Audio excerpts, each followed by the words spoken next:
Miro, il est venu dans le backstage. C'est mon gars, merci. Super content de te recevoir. Comment ça va? Content d'être là aussi, ça va toi? Ça va super bien.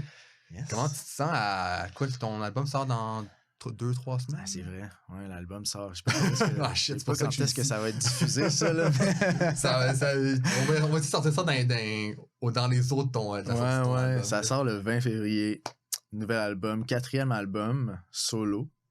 6e en carrière, quand même. Ouais, c'est ça. Ouais, je suis vraiment hype. Comment en général, quand un album, t'es à quelques semaines d'un album, comment tu te sens? Est-ce qu'il y a comme de la nervosité ou t'as juste hâte que ça sorte et que le monde entende ta musique? C'est ça, c'est comme... Je pense qu'il y a plusieurs artistes qui vivent ça, là, dans le sens où tu fais un album, puis là, surtout si t'es représenté d'un label et tout, c'est comme...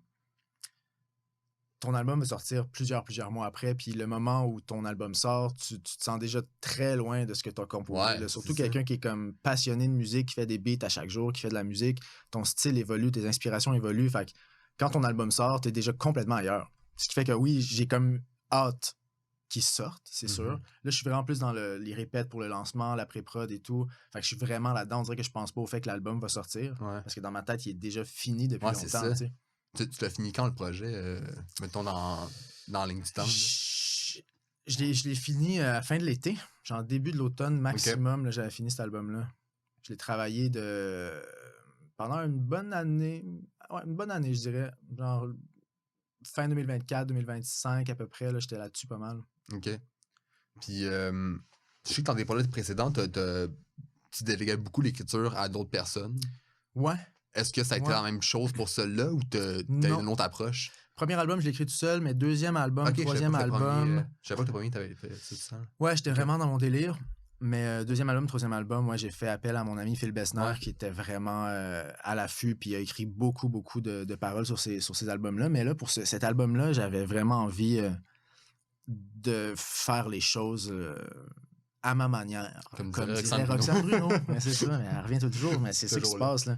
J'avais vraiment envie de m'écouter puis de me faire confiance pour une fois quand même, parce que j'ai toujours eu tendance à faire confiance beaucoup trop à tout le monde autour de moi. OK. Puis, ce qui m'a dénaturé au fil du temps aussi. Fait que là, j'avais envie de vraiment juste m'asseoir avec moi-même puis me dire, OK, qu'est-ce que j'ai envie de faire là? Puis je vais le faire comme je veux le faire. Fait que j'ai vraiment réalisé cet album-là tout seul. J'ai pas mal écrit tout seul. C'est sûr que Phil est arrivé aussi. J'ai mon ami Paul aussi, qui m'ont aidé un peu ici et là, avec quelques mots. J'ai ma bassiste, mon guitariste, qui sont venus faire des petits licks ici et là. Mais vraiment, à 98%, cet album-là, j'ai fait seul pour la première fois de ma vie. Ouais. Puis ça a été un super défi quand même. Un défi relevé. C'est quoi qui a été tough soit dans l'écriture, soit dans la réalisation? C'est quoi, mettons, le plus gros défi du projet, c'était quoi? Ou les plus gros défis? Le deadline, ça c'est sûr, là, dans le sens où à un moment donné, il faut que ça sorte, puis il faut réussir à comme lâcher prise. Ouais. Je pense que ce qui a été le plus tough, c'était de prendre les décisions moi-même, puis de savoir, mettons, quand une chanson est finie, de me dire, OK, là je tire la plug, là, c'est good comme ça. Pas d'avoir quelqu'un qui dit, OK, elle est bonne. Ouais, tu sais, quand t'es en band, quand t'es en studio avec plusieurs personnes, c'est comme tu te hype en groupe, puis là, on dirait que t'as plus de facilité à faire comme, OK, ça, on aime ça, let's go, on sort ça. Tandis que là, quand je suis tout seul avec moi-même, c'est comme... Je me posais beaucoup de questions, mais en même temps, je pense que ce qui définit cet album-là, c'est le fait... Puis en même temps, je pense qu'encore une fois, plusieurs artistes vont se reconnaître là-dedans, là. Mais quand tu fais comme une démo ou une maquette, comme on appelle, souvent, moi, j'ai toujours été du genre à présenter ça à mes amis, puis faire hey, ça, c'est une maquette, ça, c'est une démo, mais inquiète-toi pas, là, on va aller en studio, dans un vrai studio. Je vais enregistrer des vraies voix avec des excuses un peu des vraies guitares, puis on va la faire au propre, tu sais. Puis c'est fou, puis j'ai vécu des super expériences avec des super artistes en faisant mes chansons au propre. Mais il y a bien des fois où je réécoutais mes démos, puis là, on pourrait dire que c'est le syndrome de la maquette, comme on appelle, mais j'écoutais mes démos, puis j'étais vraiment... J'entendais quelque chose qui était plus honnête, plus raw, puis il y avait quelque chose que j'appréciais plus dans mes démos que finalement dans le résultat final. Okay. Ça me choquait énormément, là. Donc là, on dirait que je me suis dit, OK, je vais faire un album de démo au final. C'est peut-être un album qui, effectivement, sonne plus maquette que les autres, genre, parce qu'il est moins lisse, il est moins raffiné. Pas que j'ai tourné les coins ronds, mais je voulais vraiment donner l'importance comme au premier jet. Genre Ouais. vraiment comme, OK, j'ai eu cet instinct-là, puis je le garde, puis comme ce noyau-là, je veux qu'il Ouais. reste présent jusqu'à la fin. Même si c'est comme des shit tracks, si je les aime, je les garde. Mais au contraire, moi, je trouve que. Tu sais, j'ai écouté tes projets auparavant, là, tes 3 albums, puis là, j'ai écouté le plus récent, puis ben, celui qui va sortir, en fait. Là. Je trouvais que les prods étaient vraiment comme. Tu sais, j'ai l'impression que t'as mis beaucoup d'efforts, ces prods, t'as peut-être mis plus qu'avant, je sais pas. Que tes autres projets, ben, je C'est sentais qu'ils sûr. sont vraiment comme. C'est sûr. Tu sais, c'était garni, puis c'était comme. Tu sais, j'ai l'impression qu'il y, Ouais, y a du jus quand il y a même. bien Là, des choses genre. qui se passent. Ouais. C'est sûr que j'ai mis plus d'efforts parce que je l'ai fait tout seul. Ok. Fait que oui, effectivement, j'ai comme travaillé plus cet album-là, même si je dis que c'est comme des maquettes. Je sais pas. Je sais pas. Puis le. Tu sais, j'ai écouté les tunes, puis c'est quand même des tunes assez courtes en général. Là. Ça dépasse. Il y en a peut-être une ou deux qui dépasse 3 minutes. Ouais. C'était un effort comme. C'est un choix conscient pour dire de tunes. Non, c'est une maladie que j'ai. Ou... C'est une maladie que j'ai. Je sais pas, je fais juste des courtes tracks. On dirait que j'avais comme pas remarqué sur tes autres projets. C'est fou, là. Mais on dirait que là, j'ai remarqué, puis j'étais comme. Tu sais, puis c'est aucunement négatif, mais comme. Tu sais, ça punch en 2 minutes et demie. Ouais. T'as dit ce que t'as à Et dire. on puis passe à la prochaine. c'est ça. Ma mère me dit tout le temps, les chansons sont trop courtes. Fais des tunes de 6 minutes avec Ouais. un intervalle. Tous puis, mes albums durent genre 25 minutes, tu sais. C'est complètement capoté, mais je sais pas, c'est mon petit côté aussi pop. Ouais. Tu sais, j'ai toujours évolué en écoutant, puis en aimant la pop, puis en étant comme concis dans mes trucs, puis catchy. Fait qu'on dirait qu'après 2 minutes, là, à moins de partir sur un bridge ou quelque chose d'un peu plus expérimental, puis de partir ailleurs, on dirait que je me tanne, puis je me dis, ben, c'est ça qui est ça. C'est Ouais. ça la track. Au moment où on se parle, t'as sorti, je pense, 3-4 singles. Ouais. Comment tu choisis tes singles en général? T'as-tu comme. T'as-tu genre des critères de sélection? C'est genre la tune qui va comme plus pogner à la radio, qui est plus catchy, qui donne l'essence d'album? Comment tu choisis ces chansons-là? Pour cet album-là, on a décidé de pas pitcher à la radio. Là, dans le sens, cet album-là, je voulais Ok. vraiment pas le faire. Je voulais justement pas penser à quelconque Ok. output. Donc, je sais pas. C'était pas. T'es juste choisi parce que c'est des tunes que t'aimais, puis. Mais pourquoi t'as choisi, mettons, comme. C'est en discussion avec mon équipe. Tu sais, Ok. je tâte le pouls de savoir qu'est-ce qu'ils aiment particulièrement, qu'est-ce qu'ils trouvent que je devrais sortir comme single, puis moi, qu'est-ce que je pense là-dedans, puis on fait un consensus, puis on décide ça un peu à la bonne franquette. Moi, dans le sens où peut-être que je devrais mettre plus d'efforts là-dedans, mais au final, ça m'importe peu de savoir quelle tune sort en single. Je vais essayer de défendre toutes les tracks quand ils vont être sortis, puis ils vont être disponibles dans le monde de toute manière. Là. Ça fait-tu un effet sur les chansons que tu choisis, ou mettons comme l'intérêt que tu vas avoir envers ton projet, tu choisis une tune en single comparativement à un autre? Comme ça a-tu un effet à ce point-là, ou c'est si minime que c'est pas grave que tu choisis? C'est sûr que ça a un effet. C'est sûr que je râle la merde. Là. C'est sûr que ça a un effet, tu sais. Puis rendu là, je fais quand même confiance à mon gérant puis à mon équipe Okay. à ce moment-là. Parce que moi, par expérience, les tracks préférés de mes albums, c'est tout le temps les tracks qui spinent le moins. OK. C'est tout le temps celles qui finissent par être le moins populaires, mais c'est tout le temps mes préférés. Fait que, je sais pas, peut-être que si je mettais mes vrais préférés en single tout de suite, peut-être que ça fonctionnerait moins. J'en ai aucune idée, je l'ai pas tant essayé. Mais c'est vrai qu'on a tendance à choisir des singles, à choisir comme single des tracks qui... Pas nécessairement qui sont plus upbeat, mais qui ont peut-être une espèce de charge musicale plus importante. Versus des tracks qui vont être peut-être un petit peu plus stoner, planantes, tu sais. Ouais. Pour ce projet-là, c'est quelle, mettons, ta tune chouchou? Que t'as plus Quel soit aimé bonheur. faire ou que t'aimes le plus entendre? J'ai un petit faible pour la track qui s'appelle La Manière. Ouais. Tout simplement parce que c'est ça a vraiment une espèce d'attitude, c'est ça, vraiment stoner, contemplatif, qui fait en sorte que moi, c'est le genre de track que j'aime écouter particulièrement. Puis je me rappelle que quand j'ai fait cette chanson-là, je me sentais juste bien.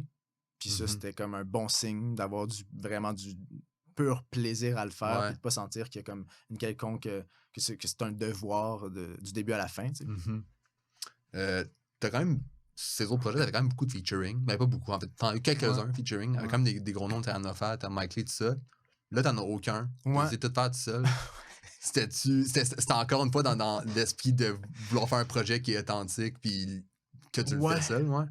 Ouais, 100%. C'est ça. On dirait que le fait d'être seul, tu sais, Ouais, je suis comme retourné aux sources. Je suis même allé m'enfermer chez mes parents, faire cet album-là et tout. J'avais comme...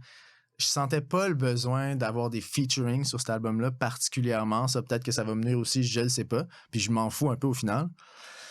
Puis c'est aussi que je suis rendu à un stade où j'ai envie que les moves que je fais soient vraiment plus sincères. Genre, on dirait que si je suis un feat sur un projet ou si j'ai un feat sur mon projet, j'ai envie que ce soit vraiment quelque chose qui vienne de manière très naturelle. Puis pas que ce soit comme contractuel ou pas que mes derniers feats étaient forcés, mais dans le sens où c'était placé. OK. Tandis que j'ai envie que mes prochaines collaborations soient absolument organiques. Que ça se passe de même. Ça se passe comme ça parce que ça s'est passé comme ça, puis on a décidé qu'on avait du fun, puis on a décidé de sortir la track. OK. Puis c'est un album que tu réalises aussi. C'est quoi parce qu'on a... Je m'intéresse beaucoup à la musique, mais concrètement, j'ai comme de la misère à conceptualiser. C'est quoi le travail d'un réalisateur dans un projet de musique? Ça fait quoi concrètement un réalisateur, mettons? Mettons, ton travail, toi, pour ton projet. Tu sais, c'est un peu une question un peu, peut-être un peu simpliste, là, mais... Ben, c'est littéralement de juste comme faire la track, là, au final. Okay. De réaliser la track comme un réalisateur va réaliser un film, tu sais. Je pense que c'est de trouver un peu l'intention aussi derrière la track, qu'est-ce que je veux raconter, ou qu'est-ce que l'artiste veut raconter, parce que je fais aussi de la réalisation pour d'autres artistes, qui fait que... Puis ça, c'est vraiment ce qui me fait le plus triper, en fait, là, plus que de travailler pour moi-même. Mais ouais, c'est tout le côté musical, tout le côté composition. Moi, c'est toujours ce qui m'a habité, puis c'est ce qui me fait triper à ce jour, là. Donc, ouais, la réalisation, c'est une bonne question. Il faudrait demander à ChatGPT, genre, qu'est-ce que la réalisation, tu sais? C'est vrai que c'est large quand même. C'est ça. C'est large quand même. Je vais te demander le genre de projet que réalisé par telle personne, mais je suis comme concrètement, tu sais, il apportait quoi au projet? C'était quoi? Parce que, tu sais, mettons,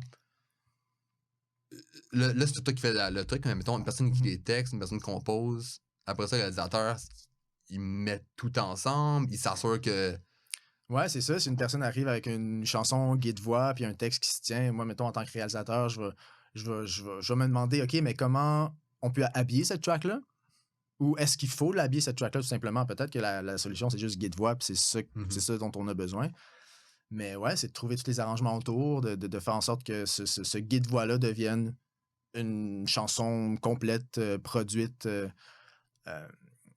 selon mes goûts, selon les goûts de l'artiste aussi. Il faut que les deux univers soient quand même fidèles à eux-mêmes. Là. Faut que tu aies un lien un petit peu, puis tu sens que tu peux apporter de quoi, puis c'est pas un univers qui est trop loin. Ouais. Mais c'est vrai qu'au final, c'est large, il n'y a pas une définition concrète, parce qu'au final, il y a toutes sortes de réalisateurs, réalisatrices aussi qui...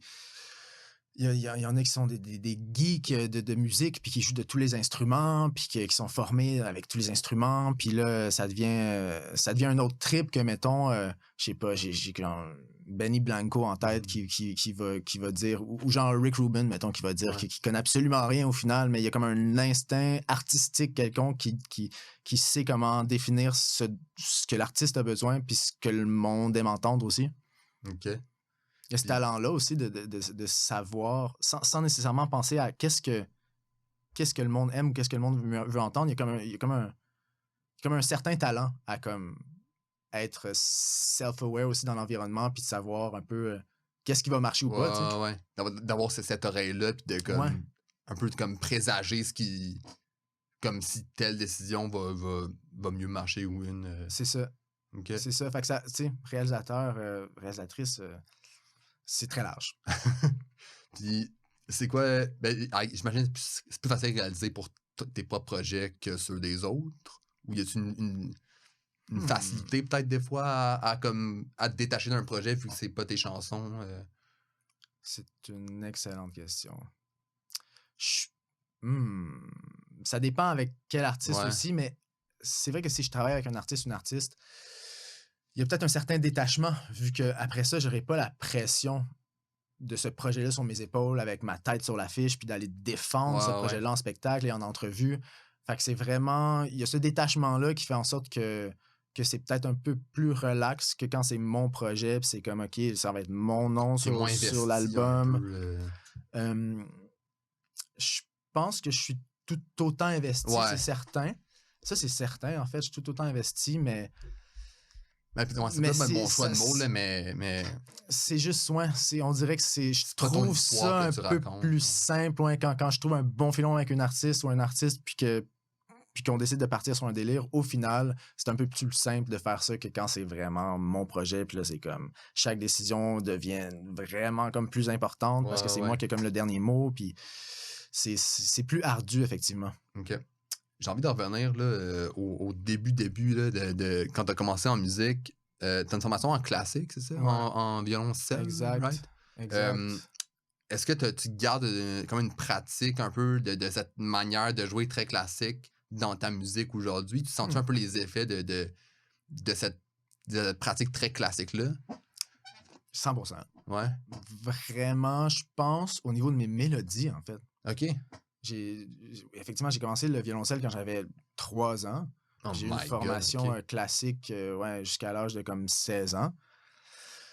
Donc, c'est sûr que ça forge une oreille quand même d'aller faire des pratiques d'orchestre à chaque dimanche, puis juste d'entendre chaque section, puis d'un petit peu comme comprendre comment chaque section alimente d'autres sections. C'est sûr que mon oreille s'est formée autour de ça, puis ça fait que quand j'écoute mes mélodies de mes derniers albums, puis de ce que je fais en ce moment et tout, ouais, il y a comme une espèce de saveur un peu classique des fois. OK. Même si ce que je fais, c'est zéro classique, mais Ouais.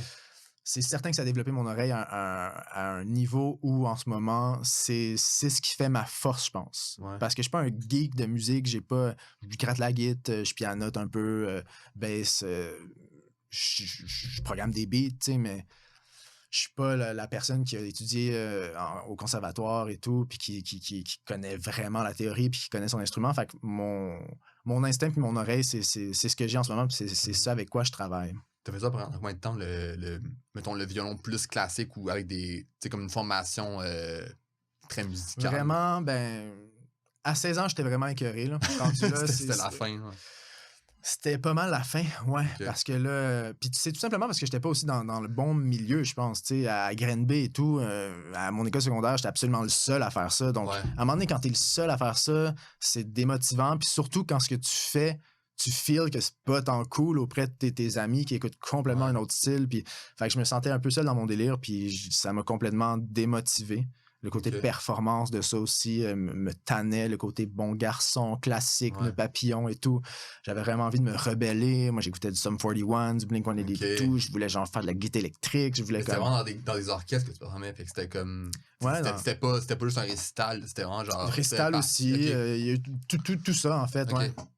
Absolument. OK. Ça a été une super... je veux dire, c'est ça qui m'a fait, dans le sens, cette formation classique-là au violoncelle et tout. Si j'avais pas eu ça, je serais pas ici aujourd'hui, c'est sûr. Là, je serais complètement... Je sais pas ce que je ferais, mais je serais ailleurs, c'est sûr. Ouais. Mais ouais, cette formation-là m'a vraiment apporté beaucoup de choses avec le recul. Mais à ce moment-là, à 16 ans, moi, j'étais complètement... Ouais, ça tombait plus, là. Complètement, ouais, tanné à mort. J'imagine qu'à 3 ans, c'est pas toi qui as décidé, genre, Non, je veux faire du violoncelle, c'est ça. tes parents qui t'ont incité. Ma légende dirait, c'est ma mère qui dit ça, là, qu'on serait allé voir un orchestre quand j'étais vraiment très jeune, puis que j'aurais eu une fixation sur la section des violoncelles. Puis là, elle m'a comme mis ça dans les bras, puis c'est fou parce que au final de l'extérieur, le petit gars qui joue du violoncelle et tous les orchestres, les récitals, c'est comme...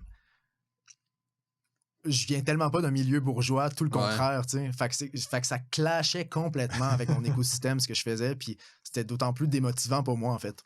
D'évoluer là-dedans, tu sais, de me primer à faire mon 40 minutes de pratique de violoncelle alors que je voulais juste aller écouter Ramdam, tu sais. Violoncelle pendant le Ramdam, pratique. C'était ma motivation, le Ramdam s'en vient, let's go. Après ça, t'as appris beaucoup trop d'instruments, mais tu sais que tu t'as appris un peu. T'as-tu une formation après ça pour la guitare ou le piano ou tout ça, ou t'as appris comme en créant? Puis, J'ai complètement appris en créant. Okay. C'est sûr que quand j'ai voulu lâcher le violoncelle, ma mère m'a dit, ben ça serait le fun que tu t'investisses ailleurs. Fait que là, j'ai comme eu quelques cours de guitare classique juste pour comme apprendre un petit peu à en jouer. Ouais. Quand tu commences un instrument, genre la guitare, là, tes doigts, tu t'enfarges partout, tu as l'impression que tu vas jamais y arriver. C'est juste complètement compliqué, comme apprendre une nouvelle langue presque.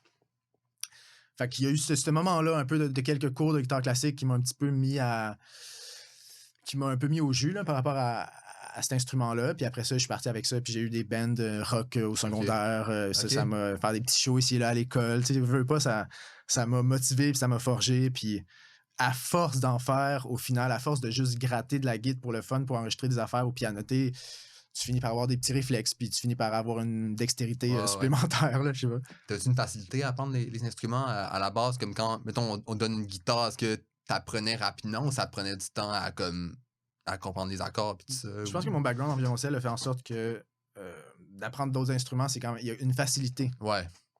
À cause de l'oreille que j'avais, que je savais. Ça t'a servi à Je autre savais chose, gager un peu dans ma tête selon mon oreille. OK, telle suite d'accords, ces accords-là représentent un peu ça. Fait que si j'ai à jouer ça de telle manière, j'avais comme mes petits repères quand même. OK. Puis y a-tu des instruments que t'as essayé puis que ça marchait pas? T'as pas réussi, là? Les instruments avant, man. Ah, pour vrai? Récemment, j'ai essayé le saxophone. OK. Juste, t'as essayé de même, genre... Ouais, okay. J'avais envie de me mettre au saxophone.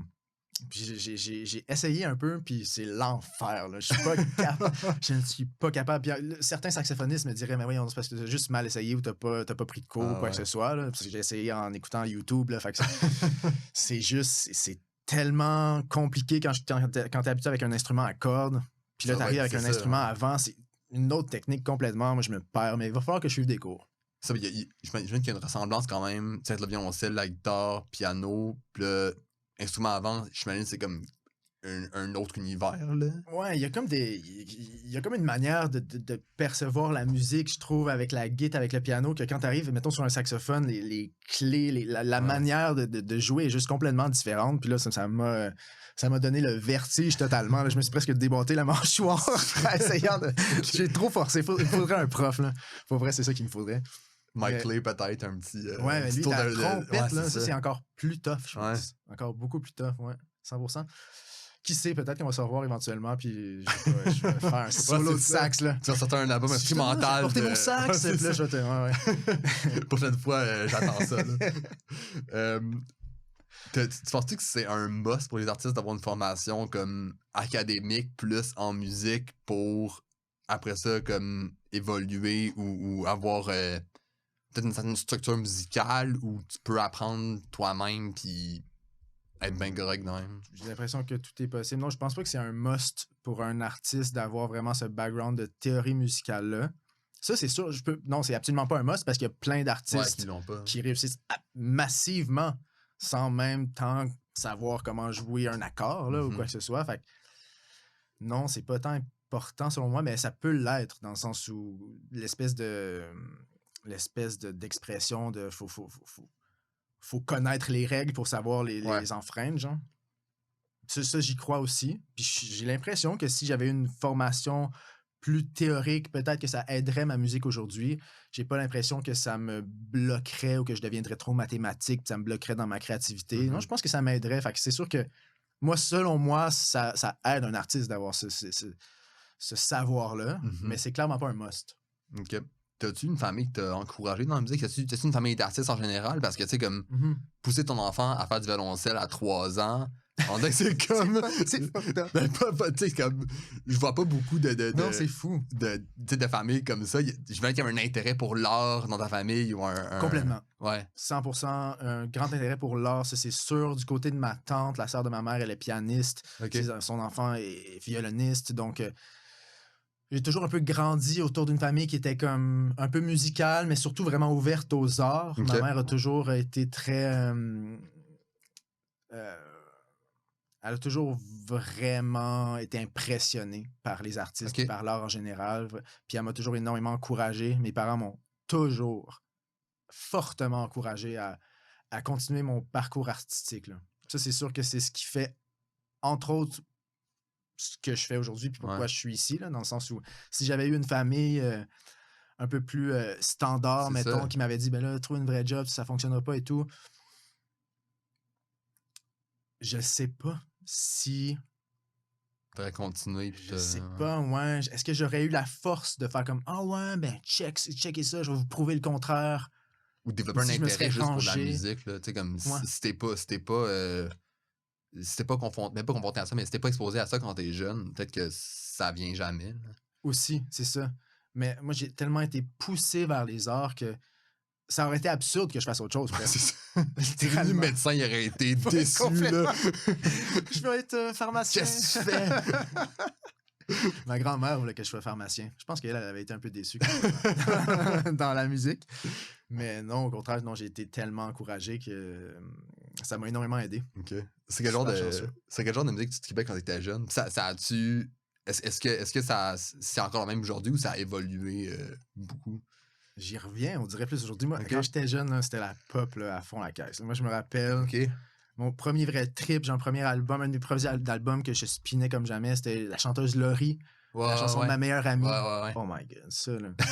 Tu l'as écouté. C'est comme mon premier vraiment souvenir de jeunesse que j'écoutais ça, puis je sentais une émotion. Là. Je me disais, il y a quelque chose de puissant qui se passe, puis juste réécouter. Fait que j'étais autant dans le genre dans le Laurie, le Britney Spears, le NSYNC, full pop, mais on the side, j'écoutais genre System of a Down, ou j'écoutais genre Linkin Park, ou toutes les bands un peu à la Simple Plan, Sum 41, Blink-182, un peu le rock alternatif, je sais pas comment dire, genre punkish un peu, là. Fait que ça, je tripais. Mais c'est vraiment la pop qui m'a bercé. Je sais pas pourquoi. Les tunes, tout ce qui était les top 40 à la radio et tout. OK. Je tripais à écouter la radio dans le char parce que ces chansons-là, les hooks venaient vraiment me chercher. Puis ça c'est jamais resté bien loin de moi. Puis j'ai toujours vraiment fait comme de la pop. Oui, souvent influencé par le rap ou influencé par le soul, R&B et tout. Mais avant tout, ça a toujours été la pop qui m'a fasciné. Puis on dirait que là, dans la trentaine, j'y retourne, genre. J'avais un peu délaissé ça, comme. Ouais, ou un petit peu peut-être snobé ça, en quelque sorte. Ouais, la pop, c'est. C'est calme, mais là, ces temps-ci, genre, je retombe sur genre du Jonas Brothers, ça fait de même, puis je suis comme, j'écoute ça, puis je suis vraiment down, ouais, c'est vraiment mon trip. OK. C'est drôle de voir ça, parce que comme, des fois, on regarde. Tu sais, moi, j'aime la pop, mais des fois, il y a des trucs que je suis comme, ça a moyen bien vieilli. Là. Ouais, c'est sûr.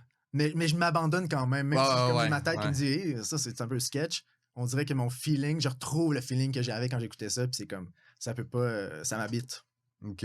Puis là, de passer de faire du violon, après ça, tu as eu des groupes de rock, tu disais, est-ce qu'à ce moment-là, t'étais comme, c'est ça que je veux faire dans ma vie de la musique, ou c'était juste comme pour le fun, puis t'avais pas d'appréhension nécessairement en lien avec ça?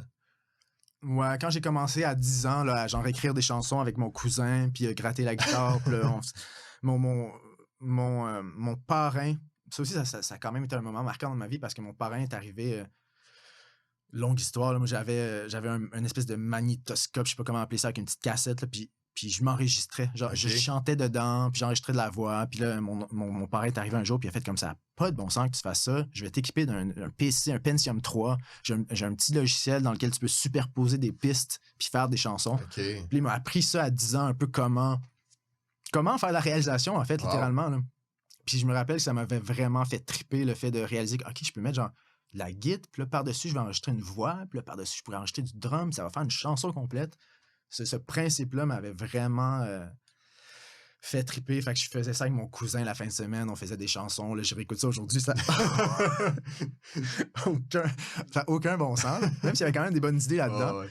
Mais je me rappelle qu'à ce moment-là, j'ai commencé à développer ce fantasme-là de me dire, peut-être que je pourrais genre faire ça de ma vie, écrire des chansons, faire des chansons, puis devenir une star. C'était ça le but, là. C'était Jonas Brothers. Puis, Ben, ça, à ce moment-là, les Jonas Brothers m'inspiraient beaucoup. Okay. J'étais très impressionné de les voir aussi jeunes, tour the world. Puis genre, fait que ça a vraiment été une inspiration forte, c'est sûr. Ben, Jonas Brothers et tant d'autres. Mais le fait d'avoir mon Pentium 3 et commencer à faire des tracks quand j'étais si jeune, puis de me casser la tête de pourquoi ma voix feed à ce moment-là, ou whatever, tu sais, des petites questions un peu qu'un enfant de 10 ans se pose pas d'habitude, là, mais là, j'étais comme baigné là-dedans, puis ça m'a jamais quitté, en fait. OK. Fait que en parlant avec toi, vraiment, mon milieu familial a été... Ça a influencé beaucoup. Ça a vraiment grandement influencé ma carrière, littéralement. Non, ben merci papa, merci maman. Ouais, c'est ça. Exact. Là, j'avais une question. Je me suis pas même éloigné de ta question. Je ben non, c'est quoi ta question. Je sais même plus c'est quoi ma question. C'est pas grave. On genre. Classique moi, là. Après ça, t'as-tu fait un cégep en musique ou tu t'es orienté vers autre chose? J'ai fait cégep en théâtre, en fait. En relais de théâtre, puis Puis là, à ce moment-là, je me suis dit, ah, j'ai fait tellement de violoncelle, peut-être que je veux pas que ce soit du temps perdu, je vais aller en musique. Puis je me rappelle que au cégep, on avait le droit d'aller assister à un cours à l'université dans Ok. ce qu'on aimait, dans ce qu'on voulait faire. Fait que là, moi, j'étais allé dans un cours à l'UQAM en composition musicale. Ok. Puis ça m'avait complètement turned off, là, complètement, parce que finalement, c'était un cours de mathématiques, cette histoire-là. C'était genre des règles C'était trop précises technique, genre. qui faisaient en sorte que selon des calculs précis, tu écrivais des partitions. Puis là, les élèves, selon leurs calculs, écrivaient comme des partitions, selon la Ok. théorie, même sans trop entendre ce qu'ils faisaient, mais selon les règles, ils écrivaient les partitions. Puis après ça, à la fin du cours, le prof jouait ce que les élèves avaient écrit au piano. Et c'était vraiment intéressant, mais à ce moment-là, je me suis dit, OK, mais c'est pas ce côté performatif-là, mathématique-là que j'ai envie de faire pour finalement devenir professeur de musique théorique. Moi, c'est tout le temps juste la pulsion, la création artistique musicale qui m'a appelé au vœu, la théorie puis le côté performatif de jouer un instrument ou de... Ouais, c'est ça. Puis t'étais en théâtre, le jeu, je pense que t'en as fait un petit peu, un peu des Ouais. séries, un peu des films, comme ça. Oui, c'est ça. J'ai eu la chance de jouer pour certains trucs, puis j'ai vraiment aimé ça. Je me suis un petit peu éloigné de ça parce que quand j'ai commencé à faire de la musique professionnellement, Ouais. j'ai vraiment réalisé que c'était ça que je trouvais facile. Ok. J'ai vraiment réalisé que c'était ça que j'avais comme en moi de naturel. Alors que le jeu, j'ai toujours apprécié ça. Mais mettons, je voyais mes collègues de jeu. Je voyais c'était quoi le pur talent, on dirait, de savoir comme s'abandonner Ouais, pour ouais. incarner un rôle. Tu voyais pas ça en Puis toi moi, nécessairement. je sentais pas que j'avais comme cette sensibilité-là, genre, d'être capable d'atteindre une espèce de vulnérabilité où comme tu t'abandonnes pour incarner quelque chose. En voyant les autres faire, je me disais, ah, on dirait que cette facilité-là que je le vois en eux, ça, je me reconnais, mais dans la musique. Puis t'avais-tu, avant, mettons, cégep dans le théâtre, t'avais-tu un peu touché au acting avant, ou genre qu'une musicale, je sais pas trop quoi, ou Ouais, j'ai c'était fait des cours vraiment... de théâtre Ok. quand j'étais jeune à Granby, là. Shout-out à Martin Goujon, qui est On un le prof salue. incroyable, ouais. On le salue. S'il est à l'écoute. On l'espère, vraiment. Mais ouais, fait que ouais, le théâtre, c'est vrai que le théâtre et la musique ont quand même bercé mon enfance. Puis très vite, ma mère m'a inscrit dans une agence de casting. Fait que là, je faisais des auditions, j'avais des pubs, des petits rôles dans des séries, dans des films. Fait que ça a été une belle époque quand même. Mais depuis que je commence à faire de la musique professionnellement, donc il y a une douzaine d'années peut-être, j'ai laissé faire tout ce qui a rapport au jeu. T'aimerais-tu ça y Mais, revenir ouais. éventuellement? Ouais? J'aimerais ça. Tu sais, si, mettons, j'ai un ami réel qui est comme « Ah, j'ai fait un film, puis on dirait que je te verrais bien dans tel rôle. » Si je suis bien coaché, je serais vraiment partant. Ok. Je serais vraiment partant. Mais il faudrait un rôle qui soit comme... plus cadré avec, mettons... ou t'es pas à jouer un personnage tant que ça. Ouais, mettons, faudrait pas tant que ce soit un rôle complètement de composition, parce que là, je me sentirais pas outillé pour l'incarner pour vrai, là. Ok. Pour revenir à la musique, un de tes premiers groupes, moi, je t'ai connu, c'était Blé. Ouais. Qui était un genre T'as de... connu Blé? Ouais. Wow. Ouais. Nice. C'était une époque. Quelle époque! mais tu sais, on dirait que je regarde ça comme plus tard, puis, ben, mettons, d'un connaître extérieur, puis là, je regarde, mettons, ce que tu fais en ce moment, puis on dirait que c'est deux trucs complètement différents. Comment c'est né, Blé, puis c'était quoi l'idée que ce groupe-là de faire... Tu sais, il y avait un côté humoristique aussi, là. Est-ce que votre but, c'était comment avoir une carrière musicale à ce moment-là, ou c'était juste comme on a du fun, puis on... Quand ça a commencé, moi, mon meilleur ami, en fait, qui vient aussi de Granby, que j'ai connu quand j'étais tout jeune, dans les cours de théâtre de Martin Goujon, avait rencontré Thierry, celui avec qui j'ai formé le groupe Blé, avait rencontré Thierry au cégep. Puis moi, à ce moment-là, tu sais, en faisant du théâtre, en faisant un peu de la musique, je m'amusais à faire comme des petites vidéos sur YouTube, des petits sketchs pour le fun. C'est comme je m'amusais en faisant ça en n'ayant aucune vraiment attente. Ouais. Puis là, mon ami était arrivé, puis il m'avait dit hey, moi, j'ai connu un gars au cégep là, qui s'appelle Thierry, puis lui, il est vraiment là-dedans pour vrai. Là, il fait du YouTube, genre c'est un YouTuber, puis il fait vraiment des sketchs, puis comme il y a une traction, là, ça se passe, ces trucs, tu sais. Puis il me disait je pense que vous vous entendriez bien. Fait qu'il nous avait présenté. Puis moi, ce que Thierry faisait, je trouvais ça le fun, la liberté créative de juste se filmer, puis mettre ça sur Internet, puis de laisser aller place à toutes ses inspirations et tout. Puis lui, il était inspiré par le fait que je faisais de la musique, puis que j'avais cette facilité-là. Fait que très vite, on s'est mis à faire des sketchs humoristiques ensemble. Puis très vite est venu on sort-tu une guitare? Puis là, on fait un sketch humoristique, mais avec une guitare. Puis là, Ok. hey, ce refrain-là est tellement cave, mais on le garde dessus au final, puis on complète ça. Hey, on sort un clip pour le fun. Puis là, finalement, il y a eu vraiment une popularité assez intense rapidement par rapport aux niaiseries qu'on faisait musicales sur le web. Beaucoup par Internet, là, c'est ça? Ouais, par les jeunes qui écoutaient à la base Thierry, en fait. Ouais. Puis, fait que c'était un petit peu ça, ce trade-off-là. C'était comme, bon, Thierry, t'arrives avec des idées humoristiques, t'as un public qui te suit. Moi, j'ai pas de public, mais j'ai comme le talent musical. Fait qu'est-ce qu'on fait est-ce qu'on merge un peu l'humour, YouTube, musique? Puis ça a formé Blé au final. Et là, très vite, on a travaillé avec un réalisateur qui, lui, nous a présenté un gérant. Puis là, on a été signé sous un label. Puis là, c'est comme ça a commencé à devenir sérieux. Puis il y avait une attente. Puis on a fait des albums. Puis c'était vraiment le fun pour le temps que ça a duré. Vraiment, ça a été des expériences massives pour moi. Là, les toutes premières expériences professionnelles en musique. Quand je parle de quand j'ai commencé la musique professionnellement, c'est vraiment ce moment-là, là, où genre 2012, là, où ça a vraiment starté. Puis on allait à nos premières entrevues, nos premiers galas, on entendait nos tunes à radio, on avait un public qui pleurait, tu sais, genre c'était comme j'avais jamais vécu ça, tu sais. Fait que ça a été un début marquant pour moi, mais est venu un moment où moi j'étais dans mes feels, là, j'écoutais du Carquois, j'écoutais du Louis Jean, puis j'étais juste comme moi j'ai envie de faire de la musique plus sérieuse, plus sérieuse, plus intentionnée. Je suis tanné de chanter des niaiseries. Je suis tanné qu'on nous compare aux 3 accords. Mais Charlotte et 3 accords, là, c'est fou. Là. Ouais. Dans le sens où je voulais me prendre au sérieux. Puis là, puis je pense qu'on s'est un peu perdu là-dedans. On essaie de se prendre un peu au sérieux. Ouais. Puis finalement, on s'est démotivé. Je pense qu'à revenir en arrière, on aurait dû juste l'assumer complètement ce qu'on était puis continuer dans ce créneau-là très humoristique, un peu absurde. Mais ça fait en sorte qu'à un moment donné, on avait juste des différentes visions. Puis moi, j'avais envie de m'exprimer d'une certaine manière. Puis lui aussi. Fait que ça s'est comme tranquillement éteint. Puis on est parti un peu chacun de notre côté. Puis on a fait nos trucs séparément, tu sais. OK. Mais ça a été un beau break-up quand même. On n'est pas dans le sens... C'était pas amer, là. C'était comme... On a eu notre truc. C'était une chicane ou quoi que ce soit. Non, c'était vraiment juste... je pense qu'il est venu le moment de se prouver différemment puis de prendre des chemins différents. Là. Puis, là, j'avais une question qui me sortait de la tête. Quand après ça, t'es allé en solo, est-ce que le monde avait encore cette vision-là de comme toi qui fais des tunes humoristiques puis qui te prenait un peu moins au sérieux, ou t'as-tu à comme casser ce personnage-là de genre faire des tunes je te montrerai, genre? Vraiment pas tant. Okay. Non, parce que pour vrai, d'emblée, dans le groupe Blé,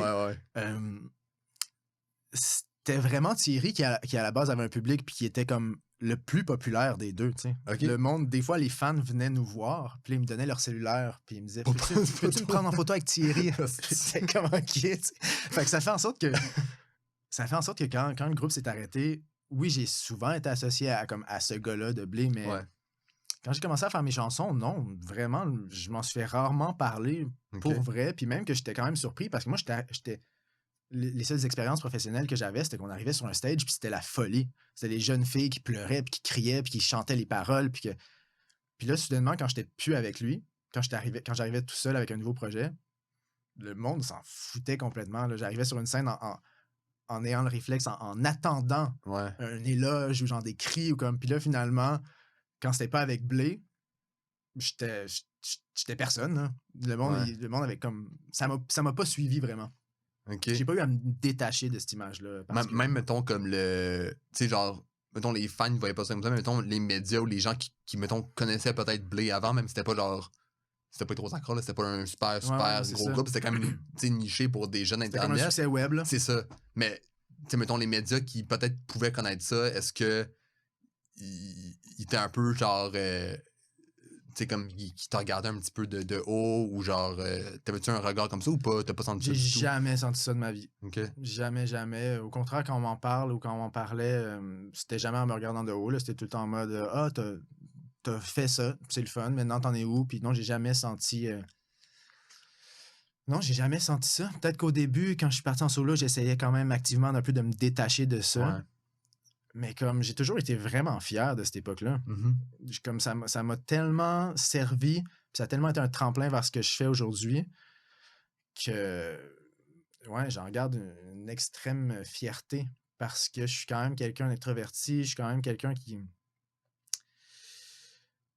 J'ai pas l'impression...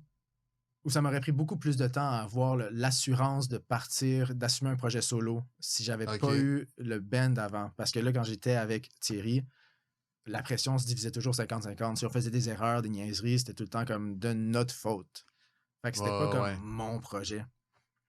Fait que t'as pu faire des erreurs un peu de ce côté-là. Ouais, c'est ça, Puis des après mauvais ça, coups. solo, tu savais un peu plus comment faire les choses. Ouais, j'avais déjà cette expérience-là d'avoir fait 2 albums, un EP, d'avoir fait des lancements, d'avoir fait des galas, d'avoir comme un peu baigné dans ce milieu-là. Fait que quand j'arrivais tout seul, je connaissais déjà un petit peu le fonctionnement des choses. Ce qui fait que ça m'a beaucoup aidé. Puis j'avais déjà fait beaucoup de scènes, ce qui fait que en étant tout seul, c'est sûr que c'était plus vertigineux quand je suis arrivé tout seul sur une scène. Là. Mais ça a été beaucoup plus facile. Ouais. Pendant les années B, tu faisais aussi, tu sais, t'en parlais un peu beaucoup de vidéos YouTube, puis comme le genre début des influenceurs un peu, là. Quand tu regardes cette période-là, puis mettons, tu compares à comme en ce moment où c'est comme devenu un métier, là, d'être Il y a vraiment influenceur. une nouvelle garde C'est ça. d'influenceurs. Ouais, c'est Comment tu vois ça quand tu as commencé, puis vous étiez genre une gang, tu tenais beaucoup avec. Moi, c'était comme une époque où je regardais beaucoup YouTube, là, genre avec un ton. Avec Simon, puis Lisande, puis ouais, c'est ça, on tout ce habitait début-là. ensemble. Ouais, En c'est fait, ça. vraiment ce moment-là où les Lisande, Simon, Thierry, moi, on habitait ensemble. Ouais. Fait que c'était vraiment comme notre appart YouTube, là, puis on faisait vraiment ça.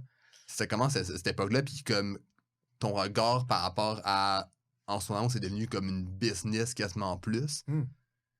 Comment vous voyez ça à ce moment-là? C'était juste pour avoir du fun, il n'y avait pas de trucs, on va faire une carrière avec ça, puis on va comme avoir des partenariats, puis tout ça. Mais c'est sûr qu'on avait des grandes ambitions, tu sais, je me rappelle, on se disait « Ah, mon Dieu, on va remplacer les médias traditionnels, c'est nous le futur et tout, tu sais, c'est comment... » Mais non, on s'amusait beaucoup, purement.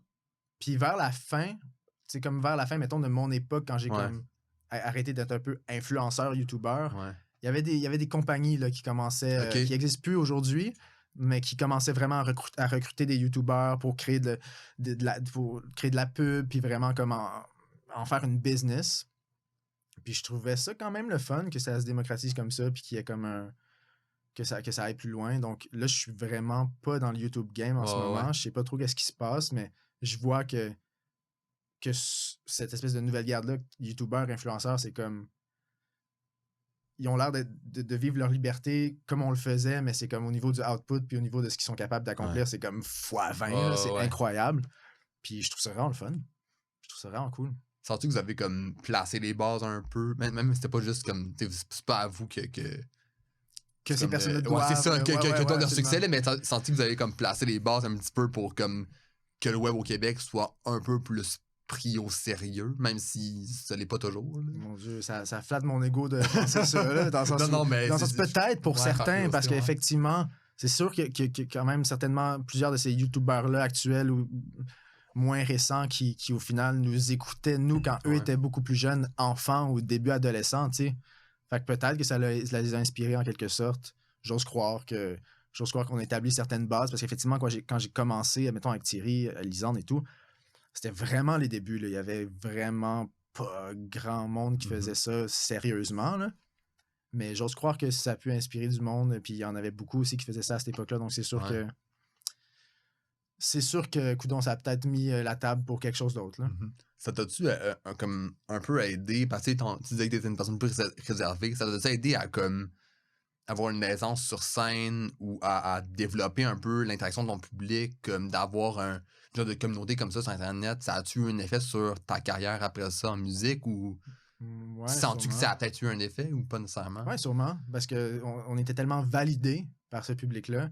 Peu importe ce qu'on faisait, là, n'importe quoi, j'ai l'impression que j'aurais pu chier à terre puis le monde aurait trippé. Là, dans le sens où c'est comme rendu là. Fait que c'est sûr que ça nous donnait beaucoup de motivation et beaucoup de courage pour aller de l'avant. Ça, c'est sûr. Vraiment, vraiment. Puis ça a été... je pense que j'ai pris ça beaucoup pour acquis quand j'ai commencé. Le fait que ça fonctionnait. Puis j'avais l'impression que ça allait juste être une pente montante. Je me rappelle avoir des discussions avec mes amis à ce moment-là, qu'on était comme, aïe, si on remplit telle salle en ce moment, dans 4 ans, c'est le Centre Bell, là, mathématiquement, c'est ça qui va se passer. Mais c'est pas ça la vie, là, vraiment pas.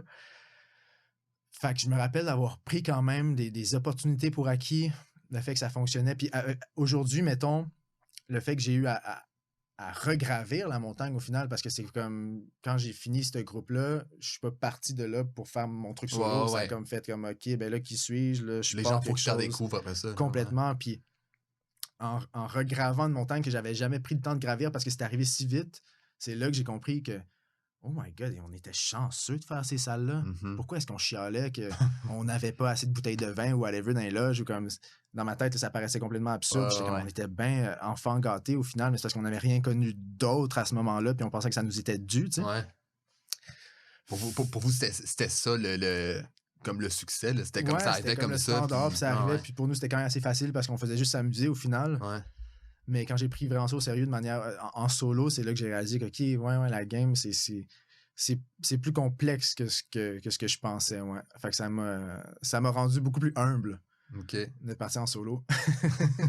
Ça, t'es redescendu un peu. Ouais, 100%, vraiment. Là. Ouais, quand j'ai commencé à faire des petits bars puis des petites places vraiment random que j'aurais jamais pensé faire dans ma vie, j'étais comme OK. Ouais, il y a du travail à faire finalement. Ton premier album qui s'appelle En retard sur ma vie, ça explore beaucoup le thème de un peu de en fait peut-être en retard sur sa vie, de voir les choses avancer un peu. 6 ans plus tard après la sortie de cet album-là, est-ce que c'est un feeling que tu as encore d'avoir comme un pas de recul par rapport à où tu devrais être? Dans le sens, est-ce que je me sens un peu en retard sur ma vie encore? Ben encore, c'est un feeling qui est encore présent un peu ou t'as comme fait la paix avec que c'est juste plus un feeling qui est présent dans ta vie puis que t'as fait la paix avec cet album-là, genre. Ouais, je pense que c'est vraiment un feeling qui est beaucoup moins présent dans ma vie parce que comme à 24-25 ans, on dirait que c'est quelque chose que tu vis vraiment profondément, l'espèce d'arriver à l'âge adulte, on dirait que ça vient avec une espèce de vertige de OK, ouais, je suis un adulte et je suis responsable de mes choix, puis je dois genre payer mes bills, puis comme il y a comme quelque chose de un peu d'angoissant au final.